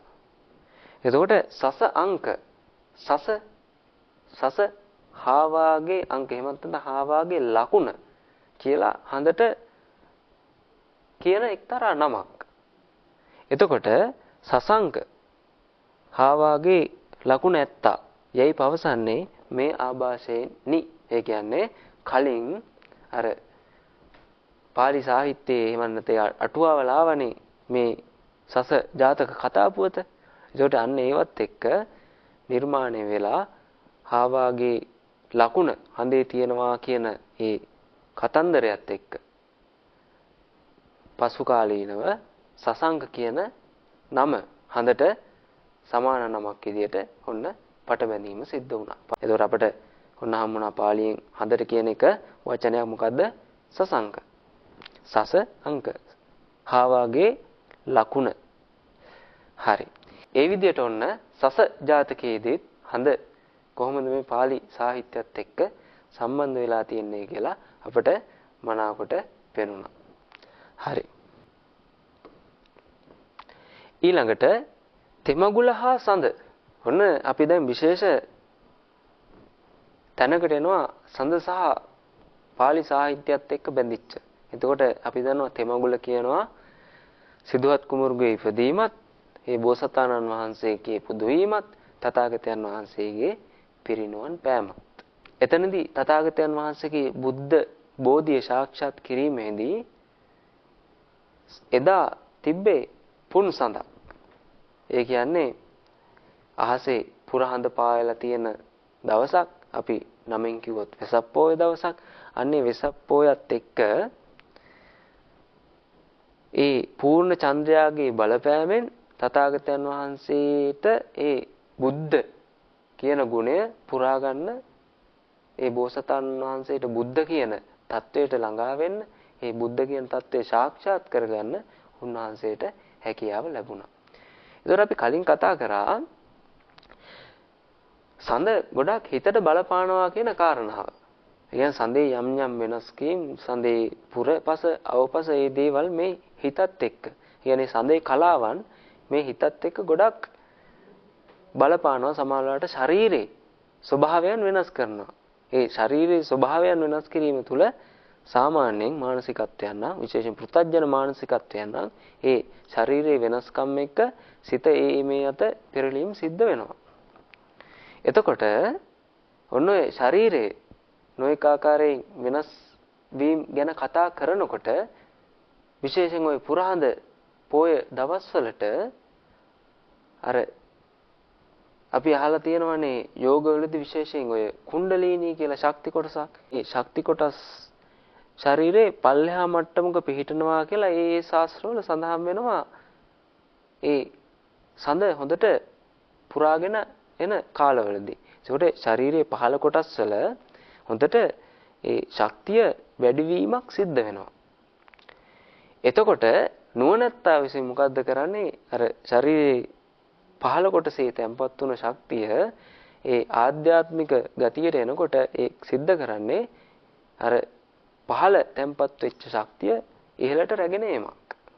ඒවත් මනසට සම්බන්ධ කර ගැනීමක්. එතකොට ඒ ආදී වශයෙන් ඒ යෝග ශාස්ත්‍රවල සඳහන් වෙනවා. එතකොට ඒ කාරණා තුලින් මේ ආධ්‍යාත්මික පැත්තට අපට පේනවා ගොඩක් ලොකු උදව්වක් වෙලා තියෙනවා මේ හඳේ බලපෑම. එතකොට තථාගතයන් වහන්සේ බුද්ධ බෝධිය සාක්ෂාත් කරන වෙලාවේදී උන්වහන්සේ පුරාඳ පායලා තියෙන දවසකදී ඒ උන්වහන්සේගේ බුද්ධ කියන ගුණය ලබා ගන්න උන්වහන්සේට ලොකු උදව්වක් වුණා ඒ හඳේ ස්වභාවය.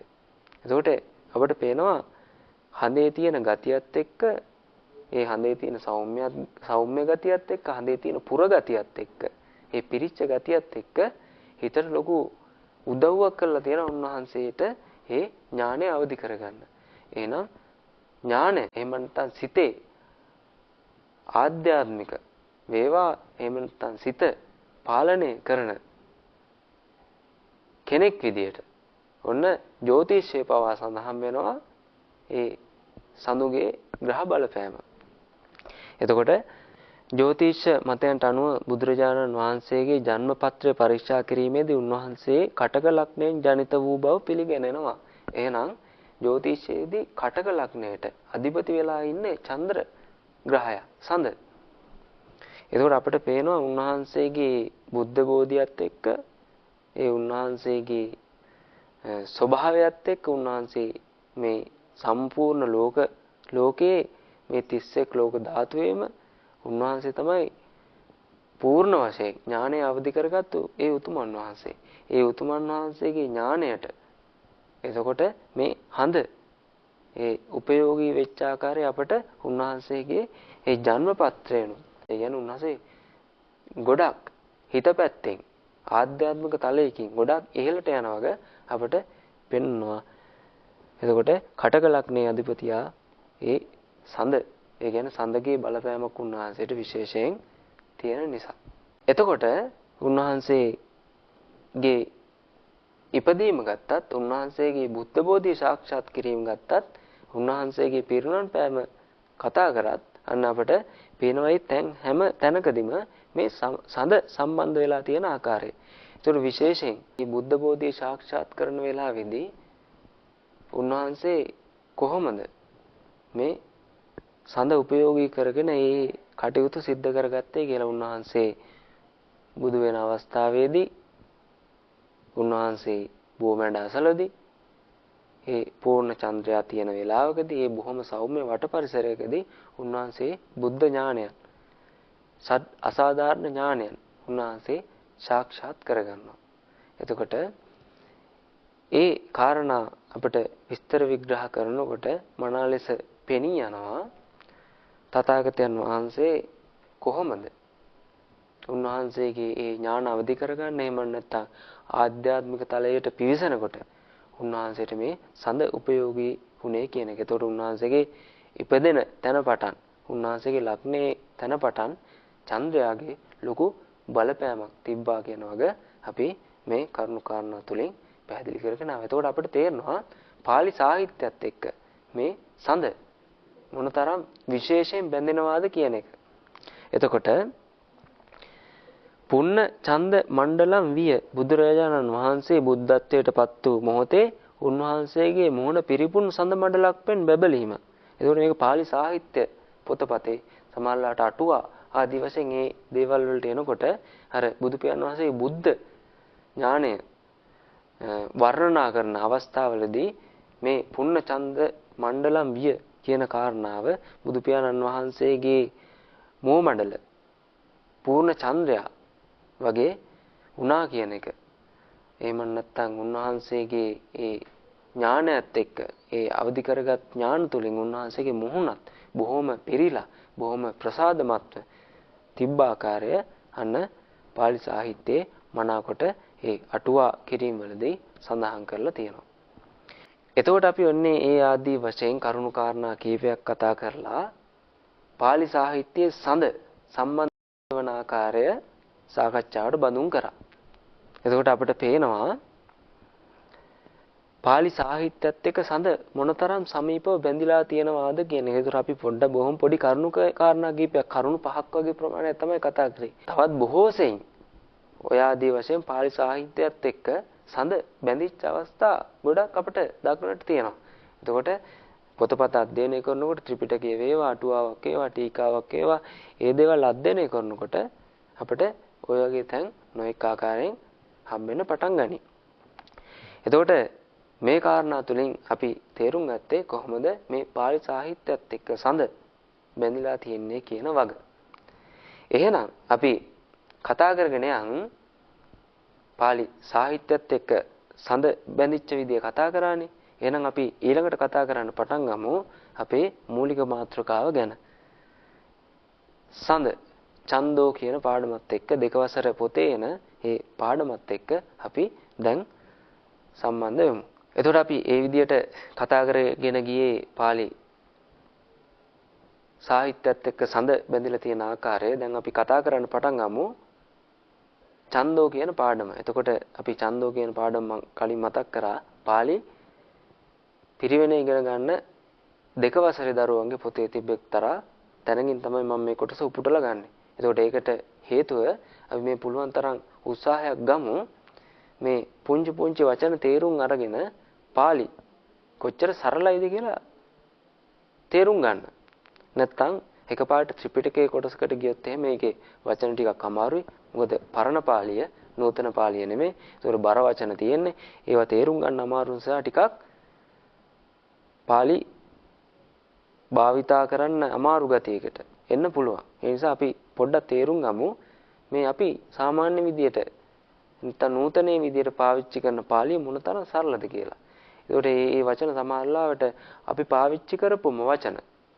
එතකොට අපි දන්නවා ගොඩක් වචන. සමහරවිට තත් සම කියලා කියනවා, තත් බව කියලා කියනවා. ඒ කියන්නේ සමහරවිට පාලියෙන් මේ විදියටම ආපු වචන තියෙනවා. නැත්නම් පාලියෙන් ඒ විදිහට ඇවිල්ලා චුට්ටක් වෙනස් වෙලා අපි සිංහලයේ කතා කරන වචන තියෙනවා. ඒතර ගොඩක් වෙලාවට පාලියේ මේ නූතන පාලිය ගත්තොත් එහෙම අපි කතා කරන වචන ගොඩක් මේ පාලියත් එක්ක ඒකාබද්ධව හොඳට අපිට පේන්න තියෙනවා. එතකොට අපි පොඩි පොඩි පාඩම් ටිකක් තුලින්, ඒ කියන්නේ පොඩි පොඩි රචනා පාඩම් ටිකක් තුලින් මේ පාලි සාහිත්‍ය කොටස පොඩ්ඩක් කතා කරගෙන යන් ඒ රචනා ආදී වශයෙන් ඒ දේවල් භාවිත කරගෙන. එතකොට අපිට මේ පාලිය මොනතරම් රසවත්ද මොනතරම් ලේසිද කියන එක ඔළුවට ටික ටික එන්න පටන් ගන්නවා. එහෙනම් අපි ඡන්தோ කියන පාඩම දැන් කතා කරන්න පටන් ගමු. එතකොට ඡන්தோ කියලා කියනවා එහෙනම් අපි ඉගෙන ගත්ත පරිදි සඳට සඳ ඡන්தோ. එතකොට අපි මේක පොඩ්ඩක් කියවගෙන යන්. ඡන්தோ රත්‍යං උදේති තස්මින් සමයේ නක්කත්තානි විජ්ජಂತಿ. ඡන්தோ නක්කත්තානං රාජා භවති. ඡන්ද කිරණං සීතලං හෝති. ඡන්ද කිරණේන කුමුදානි විකසಂತಿ. හරි. ඒ විදිහටත් අපි පාලි උච්චාරණය කරන ටික ටික පුරුදු වෙන්න. එතකොට පාලි උච්චාරණය කිරීම තුළින් අපිට බොහොම පහසුවෙන් පාලි පාඨයක් එහෙම නැත්නම් පාලි ඡේදයක් එහෙම නැත්නම් ත්‍රිපිටකයේ කොටසක් වේවා ඒ ආදී වශයෙන් පාලි සාහිත්‍යයේ යම්කිසි කතන්දරයක් අපිට බොහොම පහසුවෙන් කියවන්න පුළුවන් වෙනවා මේ කියවීම ටික ටික පුරුදු කරගත්තොත් එහෙම. ඒකට පුළුවන් තරම් මේ දේවල් පුතාලා විසින් කියවන්න උත්සාහයක් ගන්න. චන්දෝ රත්යං උදේති. දැන් අපි තේරුම බලාගෙන යන්. චන්දෝ රත්යං උදේති. ඒතොර චන්දෝ කියලා කියනවා සඳට, රත්යං උදේති. මෙතන අපේ පල්ලෙහෙන්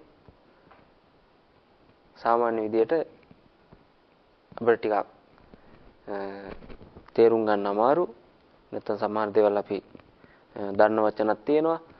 එතකොට තේරුම් ගන්න අමාරු අපහසු වචන ටිකක් පල්ලෙහෙන් දාලා තියෙනවා. එතකොට චන්දෝ රත්යං උදේති. ඒක චන්දෝ සඳ, රත්යං රාත්‍රියේහි, උදේති උදා වෙයි. එතකොට වරණැගීම් වලදී ඒ වරණැගීමට අනුව එතකොට පදයන් වෙනස් වීමක් සිද්ධ වෙනවා. එතකොට ඒක ව්‍යාකරණයේදී ඉදිරියට කතා කරගෙන යයි. අපි එතකම් පොඩ්ඩක් සාමාන්‍යයෙන් මේ දේවල් උඩින් තේරුම් අරගෙන යන්න. එතකොට උදේති කියනකොට අපි ඒක වචනෙන් තමයි එතනදී තියලා තියන්නේ. ඒක වචන ආඛ්‍යාතයකින් උදා වෙයි. තස්මින් සමයේ නක්කත්තානි විජ්ජಂತಿ. තස්මින් සමයේ එතකොට අපි සමය කියන වචනේදී අපි දන්නවා සමය කාලය. ඒ සමය කියලා කියන්නේ අපි එතකොට සමය කාලය. එතකොට තස්මින් සමයේ ඒ කාලයේහි, ඒ කාලයේ ඒ සමයෙහි නක්කත්තානි විජ්ජಂತಿ. එහෙනම් තස්මින් සමයේ කියනවා ඒ කාලේ එහෙම නැත්නම් ඒ සමයෙහි නක්කත්තානි විජ්ජಂತಿ. නක්කත්තානි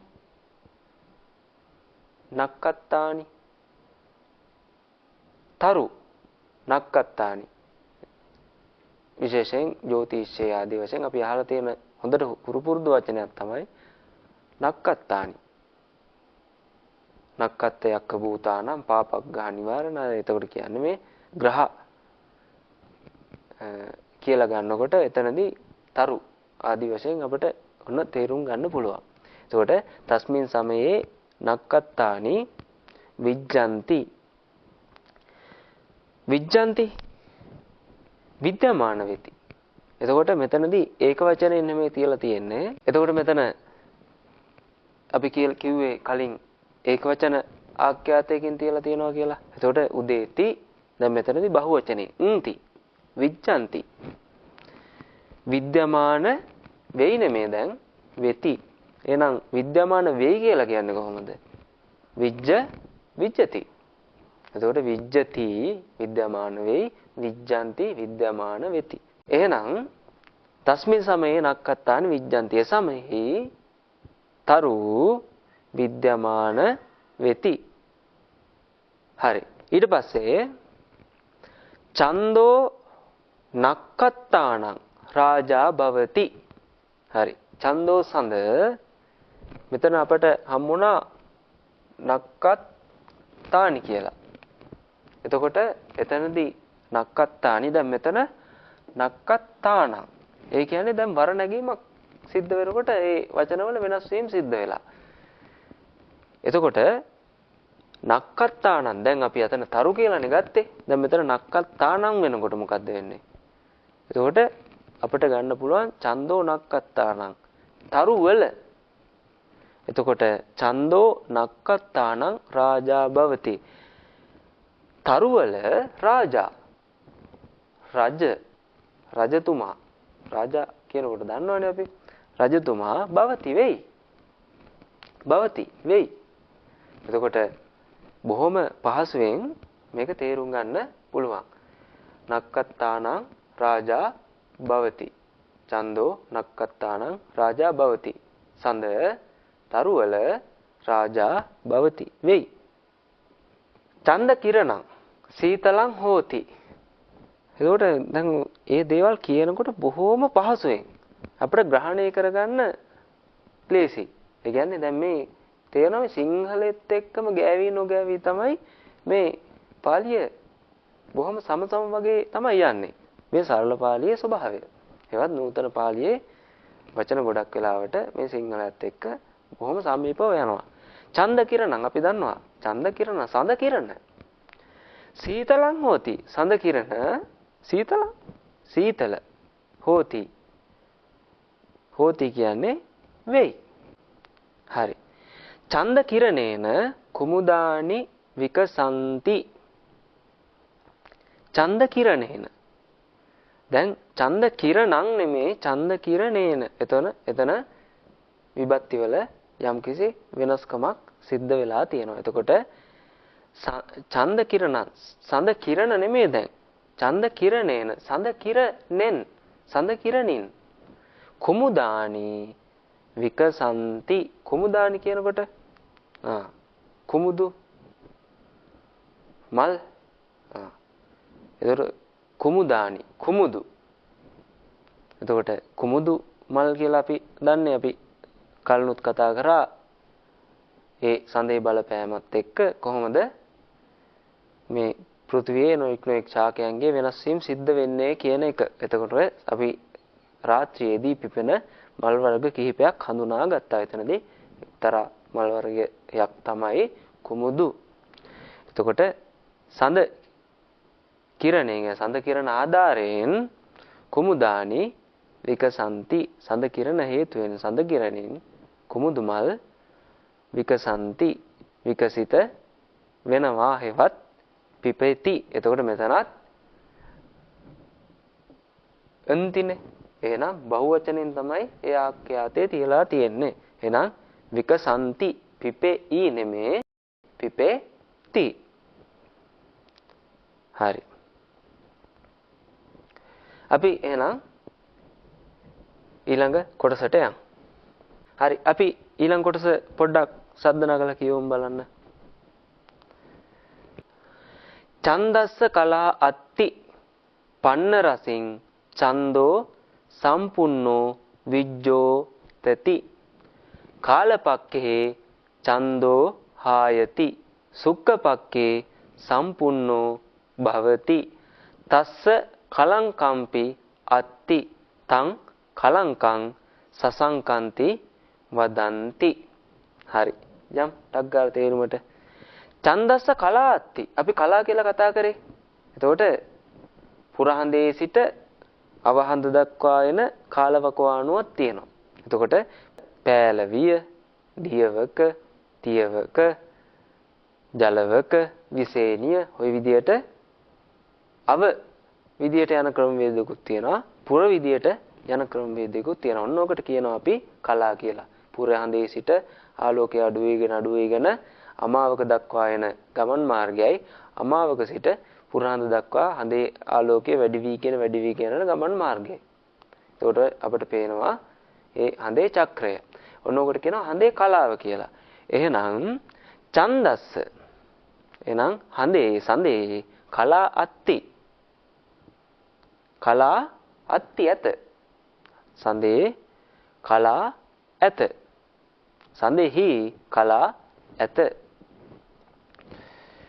පන්න රසින් ඡන්தோ සම්පුන්නෝ විජ්ජෝ තති.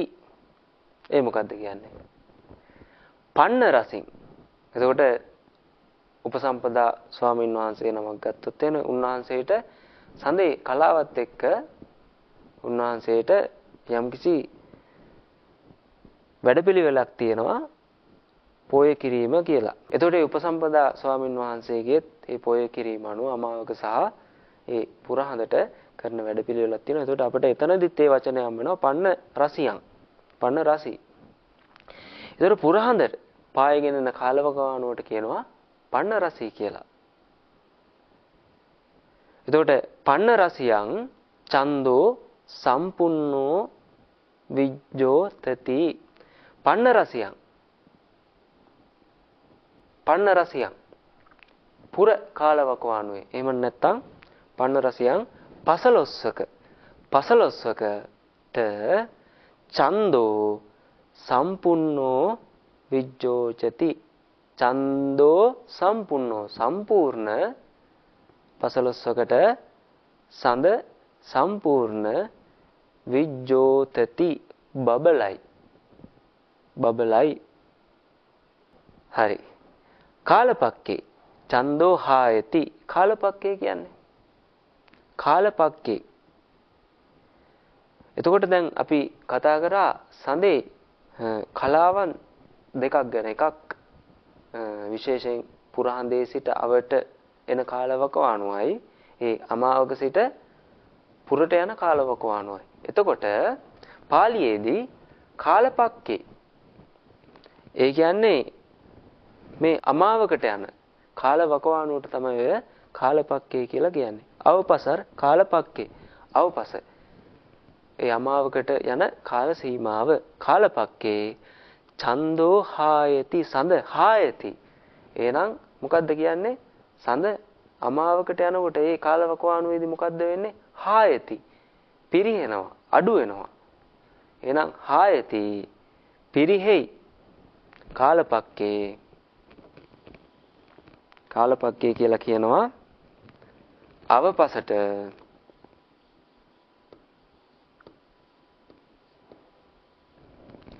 හායති පිරිහෙයි පිරිහෙයි පිරිහෙයි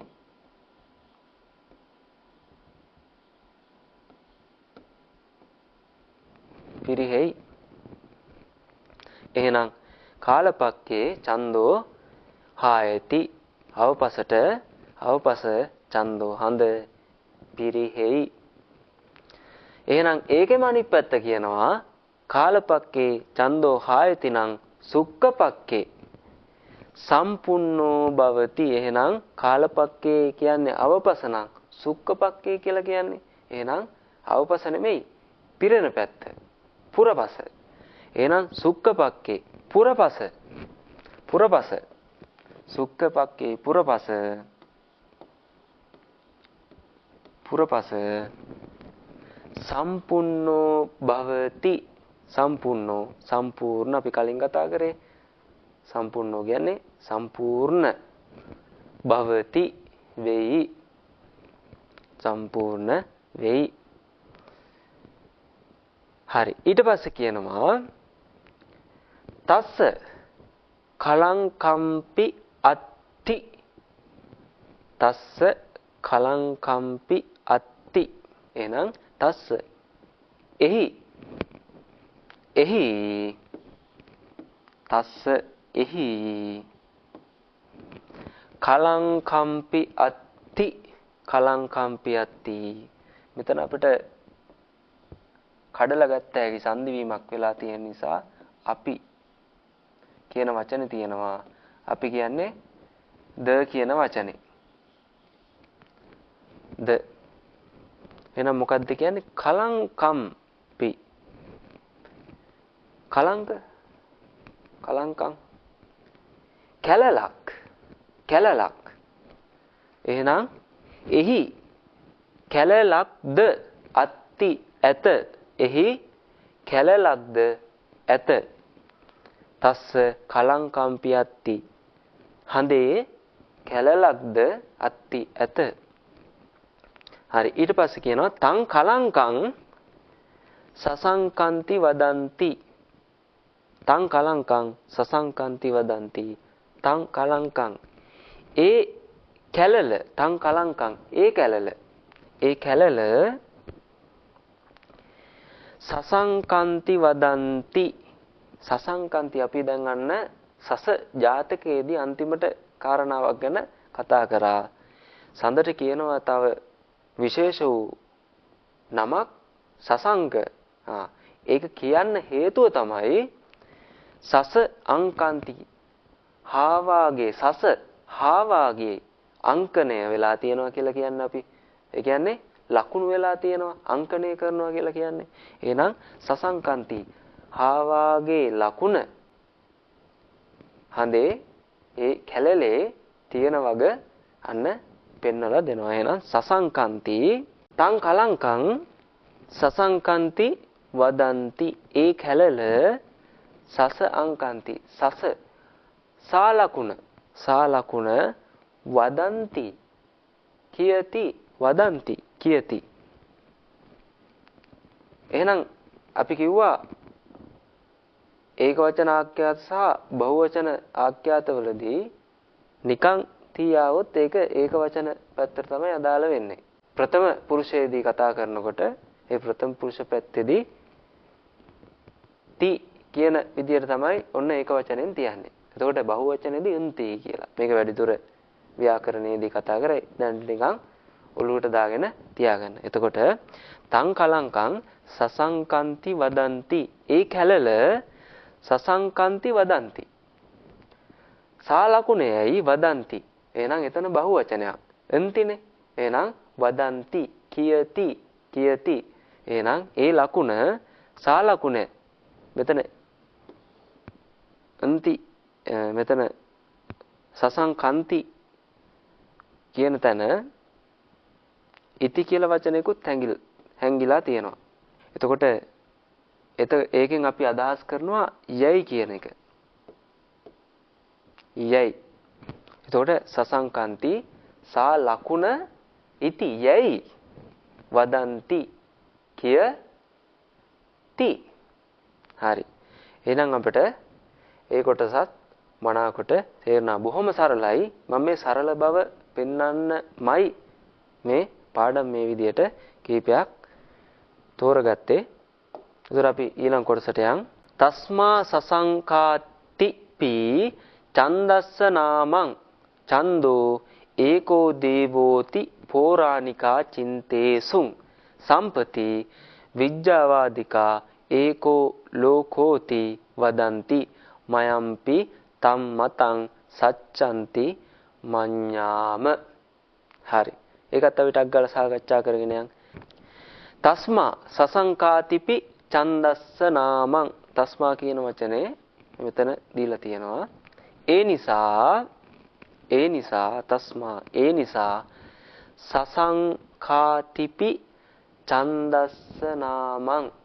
එතකොට අපි සස ජාතකයේ කතා කළ පරිදිම මෙතනදී ඒ කාරණාව දක්වලා තියෙනවා. සසංකාතිපි මෙතන අපිට වචන කීපයක් සංදි වෙලා තියෙනවා. සසංක ඉති කියලා වචනයක් තියෙනවා. අපි කියලා වචනිකුත් තියෙනවා.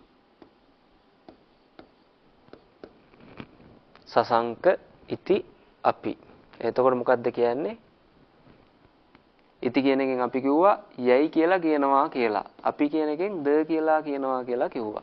එහෙනම් තස්මා ඒ නිසා සසංකාතිපි සසංක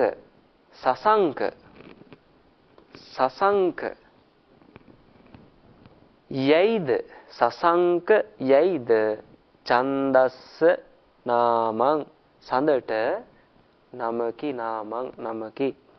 එහෙනම් අපිට පේනවා සසංක කියන වචනේ එමන් නැත්තම් සස ලකුණ සිංහලෙන් ගත්තොත් එම සස ලකුණ කියන වචනය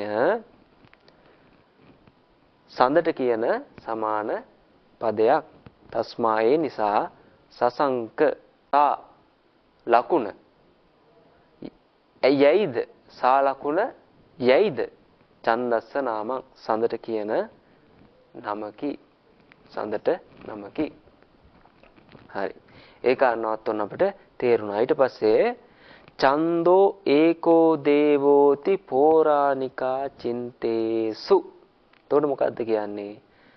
ඡන්தோ සඳ ඒකෝ දේවෝති.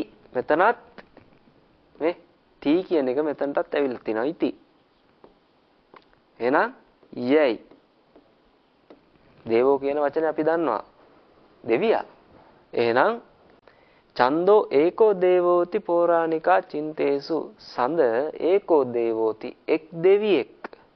ඉති යයි සඳ එක් දෙවියෙක් යයි පෝරාණිකා.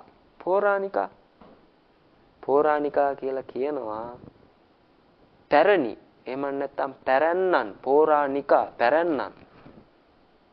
එහෙනම් ඡන්தோ ඒකෝ දේවෝති පෝරාණිකා චින්තේසු. සඳ එක් දෙවියෙක් යයි. සඳ එක් දෙවියෙක් යයි පෝරාණිකා පැරැන්නන් චින්තේසුං සිතූහ. සඳ එක් දෙවියෙක් යයි පැරැන්නන් සිතූහ. ඊට පස්සේ සම්පති විජ්ජාවාදිකා ඒකෝ ලෝකෝති වදන්ති සම්පති විජ්ජාවාදිකා ඒකෝ ලෝකෝති වදන්ති. ඒතර සම්පති කියලා කියනවා අපිට අමාරු වචනක් දීලා තියෙනවා. සම්පති දැන් සම්පති දැන්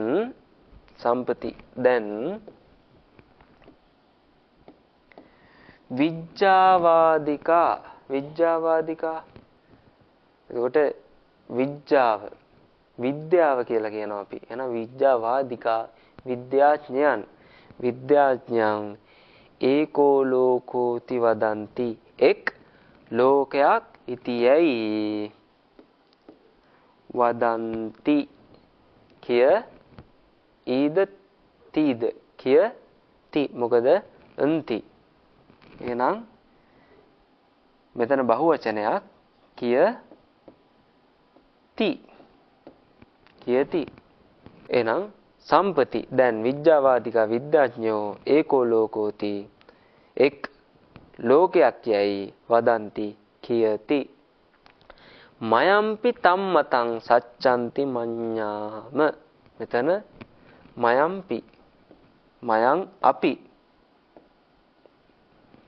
අපි සංදි වීමක් සිද්ධ වෙලා තියෙනවා. මේවා පසුවට අපි බොහොම ව්‍යාකරණානුකූලව මේ දේවල් කතා කරගෙන යන්. දැන් මේ අපි කරන්නේ ටිකක් උඩින් කතා කරගෙන යනවා. එතකොට හැම වචනයක්ම ව්‍යාකරණානුකූලව දැනට දකින්න අවශ්‍යතාවයක් නැහැ. දැන්ට අපි පොඩ්ඩක් උඩින් මේ pāli භාෂාවේ සරලභාවය තේරුම් ගන්න මේ පොඩි දේවල් ටිකක් සාකච්ඡා කරගෙන යනවා.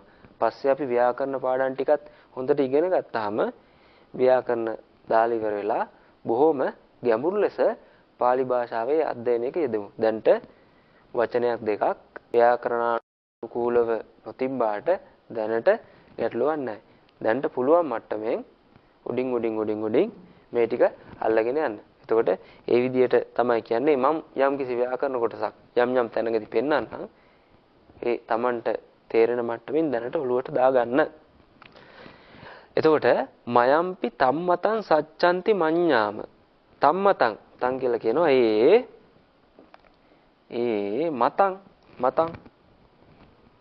මතං මේ බොහෝම සිංහලෙත් එක්ක ළඟින් බැඳිලා යන වචන. මතය මේ හැම එකක්ම ගත්තොත් හැම වචනයක්ම හොඳට නිරීක්ෂණය කරලා බැලුවොත් එහෙම සිංහලයත් එක්ක බොහෝම සමීප සම්බන්ධතාවයෙන් මේ තියෙන වචන.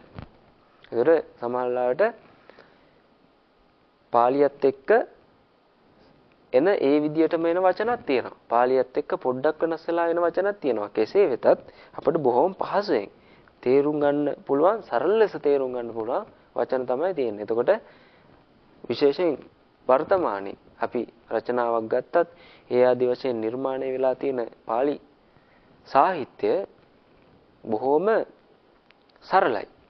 නමුත් අපිට ටිකක් ගැඹුරට යනකොට තමයි ඒ ත්‍රිපිටකයේ අටුවා ආදී වශයෙන් මේ දේවල් වලට යනවා. නැත්තම් එතකොට ඒ කාලේ මොනවා හරි වෙනත් සාහිත්‍යමය පොතපතක් ගත්තොත් එහෙම අන්න ඒ දේවල් නිරීක්ෂණය කරනකොට දැනට තියෙන පාළිය බොහොම සරලයි. එතකොට ඒ කාලෙට යනකොට තමයි ඔය ත්‍රිපිටකය අටුවා ඊට පස්සේ ප්‍රකරණ ආදී වශයෙන් මේ දේවල් වලට යනකොට ඔන්න පොඩ්ඩක් පාළිය ගැඹුරු වෙනවා. මොකද අද කාලේ පාවිච්චි කරන පාළිය නේ මේ ටිකක් ගැඹුරු පාළි වචන තියෙන්නේ. මොකද සිංහලයේ ගත්තත් එහෙමයි. දඹදෙණියුගේ පොතක් ගත්තොත් එහෙම අද කාලේ තියෙන වචන නෙමෙයි දඹදෙණියුගේ තියෙන. අන්න ඒ වගේ තමයි අද කාලේ තියෙන පාළිය බොහොම සරල ලෙස අපිට තේරුම් ගන්න පුළුවන්. ඒකට ඒ භාෂාව තේරුම් අරගෙන ටිකෙන් ටික අපිට පුළුවන් මෙතනින් එහාට ටිකක් ඈතට අතීතයට ගිහිල්ලා මේ ත්‍රිපිටක සාහිත්‍ය ආදී වශයෙන් මේ දේවල් නිරීක්ෂණය කරලා බලන්න. දැනට බොහොම සරලව පාළිය මේ විදිහට තේරුම් ගමු. එතකොට මයම්පි තම්මතං සච්ඡන්ති මඤ්ඤාම අපි කියව මතං කියන එක මතය.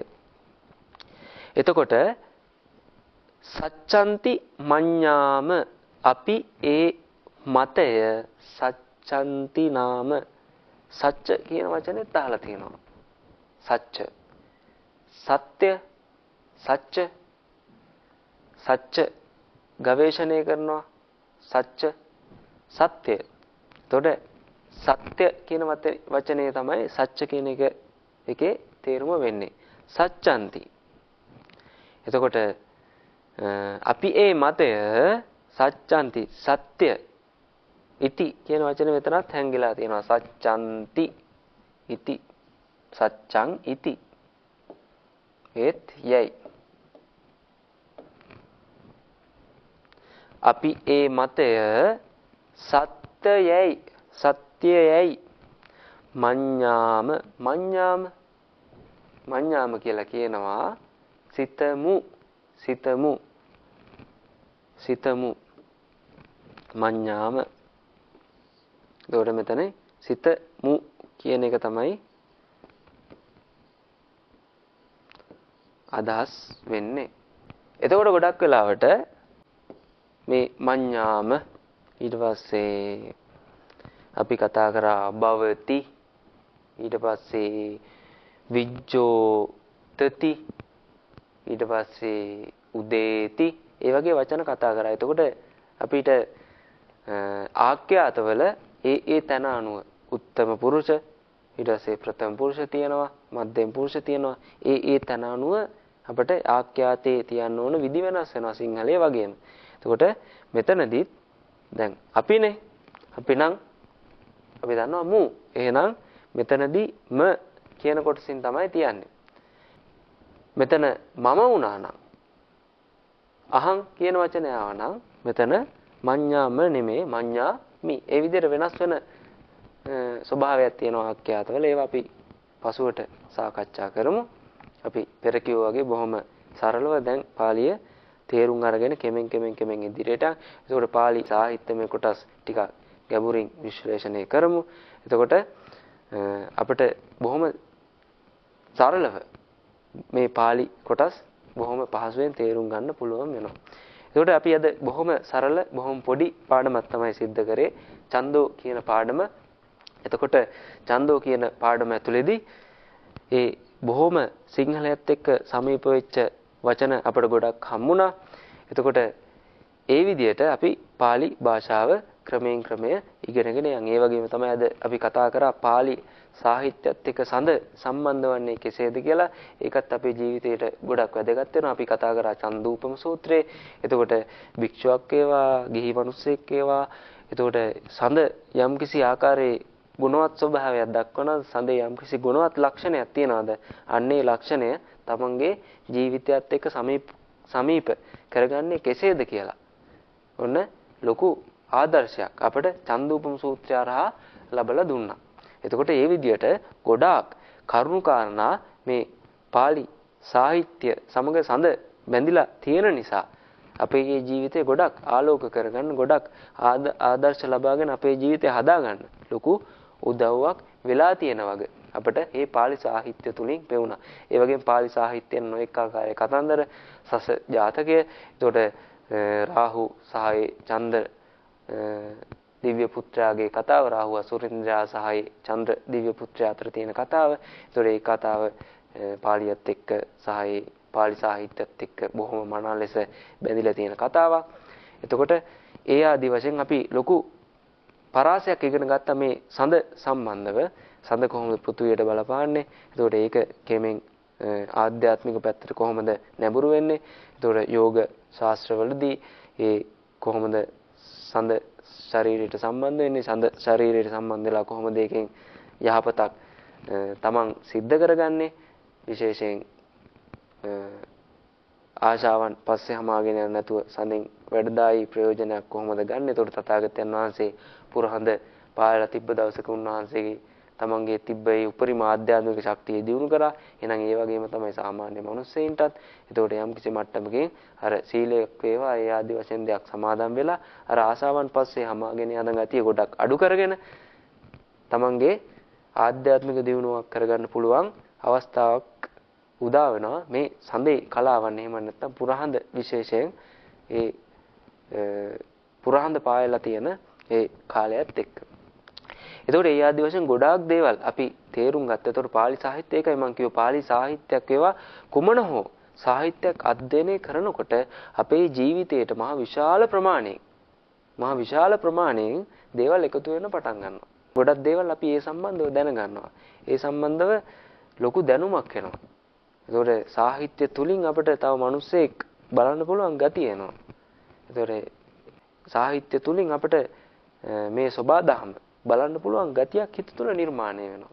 එතකොට බොහොම සොඳුරු මිනිස්සෙක් තමන්ගේ හිත තුළ එහෙම නැත්නම් තමන් බොහොම සොඳුරු මිනිස්සෙක් කියලා ඒ තමන් බොහොම ලස්සන ලෙස බොහොම ආදර්ශමත් චරිතයක් ලෙස ඒ තමන්ව නිර්මාණය වීම සිද්ධ වෙනවා මේ සාහිත්‍ය ගතියත් එක්ක. එතකොට කතිකත්වයක් වේවා නැත්නම් අපි හිතමුකෝ තවත් තැනක සභාවක ආමන්ත්‍රණය කරන්න යනකොට සභාවක කතාවක් පවත්වන්න යනකොට එතකොට අන්නේ තැන්වලදී මේ සාහිත්‍ය කොටස් එකතු කරලා ඒ සභාව ආමන්ත්‍රණය කරනවා නම් සභාවට කතාව පවත්වනවා නම් අන්න ඒ සභාවේ ආකර්ෂණය Taman තුලට ඇදගැනීමේ ශක්තියක් එනවා මේ සාහිත්‍යයෙන් පිරීලා ඉන්න මිනිසයා. නැත්තම් සභාවකට ගිහිල්ලා සාමාන්‍ය විදියට කතාවක් පවත්වලා එන එක තමයි සිද්ධ වෙන්නේ සාමාන්‍ය විදිය. නමුත් මේ උපමා දන්න ඒ නොඑක ආකාරයේ අලංකාර ඒ සාහිත්‍ය අනුගුල කොටස් දන්න කවි කතන්දර දන්න මිනිස්සෙක් ඉන්නවනේ ඒ මිනිස්යාගේ කතාව බොහොම ආකර්ශනීයයි. ඒ සමාජයට ඒ මිනිස්යා තුලින් ගොඩක් යහපතක් වෙනවා. ඒතකොට සභාවක ආමන්ත්‍රණය කරනකොට ඒ ආදි වශයෙන් ඒ කරුණු කාරණා කරගෙන යනකොට ගොඩාක් මේ සාහිත්‍යමය කොටස් ටික අපිට වැදගත් භාවයක් අපිට පේන්න තියෙනවා.